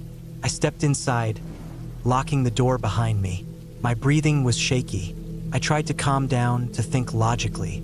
Maybe I had gotten turned around. Maybe I had panicked and walked in circles. Then I saw my backpack, sitting on the kitchen table. The backpack I had taken with me, the one I had carried for miles. It was right there, like I had never left. My stomach dropped. My hands started to shake. I ran back outside, got into my car, turned the key out of desperation. The engine roared to life. I didn't question it. I didn't stop. I threw the car into reverse, kicked up gravel, and sped down the road, not caring if I wrecked the suspension. I just needed to get away. I didn't slow down until I saw the first sign of civilization, an old gas station miles down the highway. I pulled in, shaking, barely able to breathe. The attendant must have seen the look on my face because he asked if I was okay. I told him I had just come from the woods, from a cabin up the mountain. He stared at me for a long time before shaking his head. "There's no cabins up there," he said. "Not for years." I didn't respond. I didn't argue. I just filled my tank, got back in my car, and drove. I never looked back. I don't know why I said yes. Maybe it was exhaustion. Maybe it was the need to get away from my life for a little while. Maybe I was just stupid. Either way, when my coworker offered me his family's hunting cabin for the weekend, I agreed without much thought. He told me it was deep in the woods, isolated with no cell reception. "Perfect if you want to clear your head," he said. That's exactly what I needed. A place to sit in silence, drink, and forget the mess I'd made of my life. The drive was long, 5 hours of highways that slowly turned into back roads, then dirt paths. My car rattled over the rough terrain as I followed the barely visible tire tracks leading into the forest. It was early evening when I arrived. The cabin was small, old, and simple. A single story with weathered wooden walls and a tin roof. A porch wrapped around the front, and an old rocking chair sat beside the door. Inside, it smelled like damp wood and dust. There was a tiny kitchen, a living area with a couch and an old fireplace, and a single bedroom with a creaky bed. No electricity, no plumbing, just a gas lantern and a pump for water outside. It wasn't exactly comfortable, but it would do. I spent the first hour settling in, gathering firewood, checking the area. The nearest neighbor, my coworker had told me, was miles away. No roads, no trails, just trees in every direction. Absolute silence. The only sounds were my footsteps, the occasional rustle of leaves, and the distant call of an owl. The first night was fine, cold but manageable. The fire kept the cabin warm, and I fell asleep quickly. It wasn't until the second night that things started to feel off. It was small things at first. The way the trees seemed to shift when I wasn't looking. A strange silence that settled over the woods as the sun went down, like even the animals were holding their breath. I convinced myself it was just my imagination. Being alone in the middle of nowhere does strange things to the mind. Then I found the footprints. I had woken up early, just as the sun was rising. Stepping outside to take a piss, I noticed them in the dirt, several sets of footprints leading up to the cabin. But they weren't mine. They were fresh. Too fresh. I hadn't heard anything during the night. No voices, no footsteps, nothing. My first thought was that maybe some hunters had passed through. But the tracks didn't lead away. They stopped right at the cabin, right at my door. A cold feeling settled in my stomach. I checked the cabin, looking for any sign that someone had been inside, but nothing was missing. Everything was exactly how I left it. I told myself it was probably just paranoia. Maybe the tracks had been there when I arrived, and I hadn't noticed them. Maybe they were mine, and I just didn't recognize them in the morning light. That night, I locked the door. I barely slept. Every creak of the old wooden walls made my heart pound. Every gust of wind outside made me flinch. I told myself it was just the isolation getting to me. Then, sometime in the middle of the night, I heard it. Breathing. Slow. Heavy. Just outside the window. I held my breath, listening. The fire had burned down low, casting long shadows across the room. I was too scared to move. Then came the sound of something brushing against the wall. Something deliberate. Fingertips, maybe, or the edge of a sleeve dragging along the wood. I stayed frozen for what felt like hours, listening. The breathing continued, slow and steady. Then, just as suddenly as it had started, it stopped. Morning came and there were more footprints, this time circling the cabin. I knew then that I wasn't alone. Someone was out there watching me, testing me, seeing how I'd react. I wanted to leave, but my car was parked 100 yards away, through thick trees. If someone was out there, waiting, I'd be exposed the moment I stepped outside. I waited until midday. The sun was high, and the forest felt less menacing. I gathered my things, shoving them into my bag as quickly as I could. I stepped outside, scanning the trees. Nothing, just the wind rustling the branches. I made it to the car. My hands were shaking as I fumbled with the keys. Then I saw it, a figure, just at the edge of the trees, too far to make out details, but close enough that I knew it was watching me. Standing still, unmoving, my heart pounded as I yanked the door open and jumped inside. I started the car, throwing it into reverse, gravel kicking up as I tore out of there. I didn't look back. I drove straight home, locked every door, every window. I didn't sleep that night. The next day, I called my coworker, told him someone had been near the cabin. He sounded confused, said no one should have been out there. Then he laughed like I was joking, but I wasn't. I don't know who was out there. I don't know what they wanted, but I know they were watching me, and I know if I hadn't left when I did, they would have done more than just watch.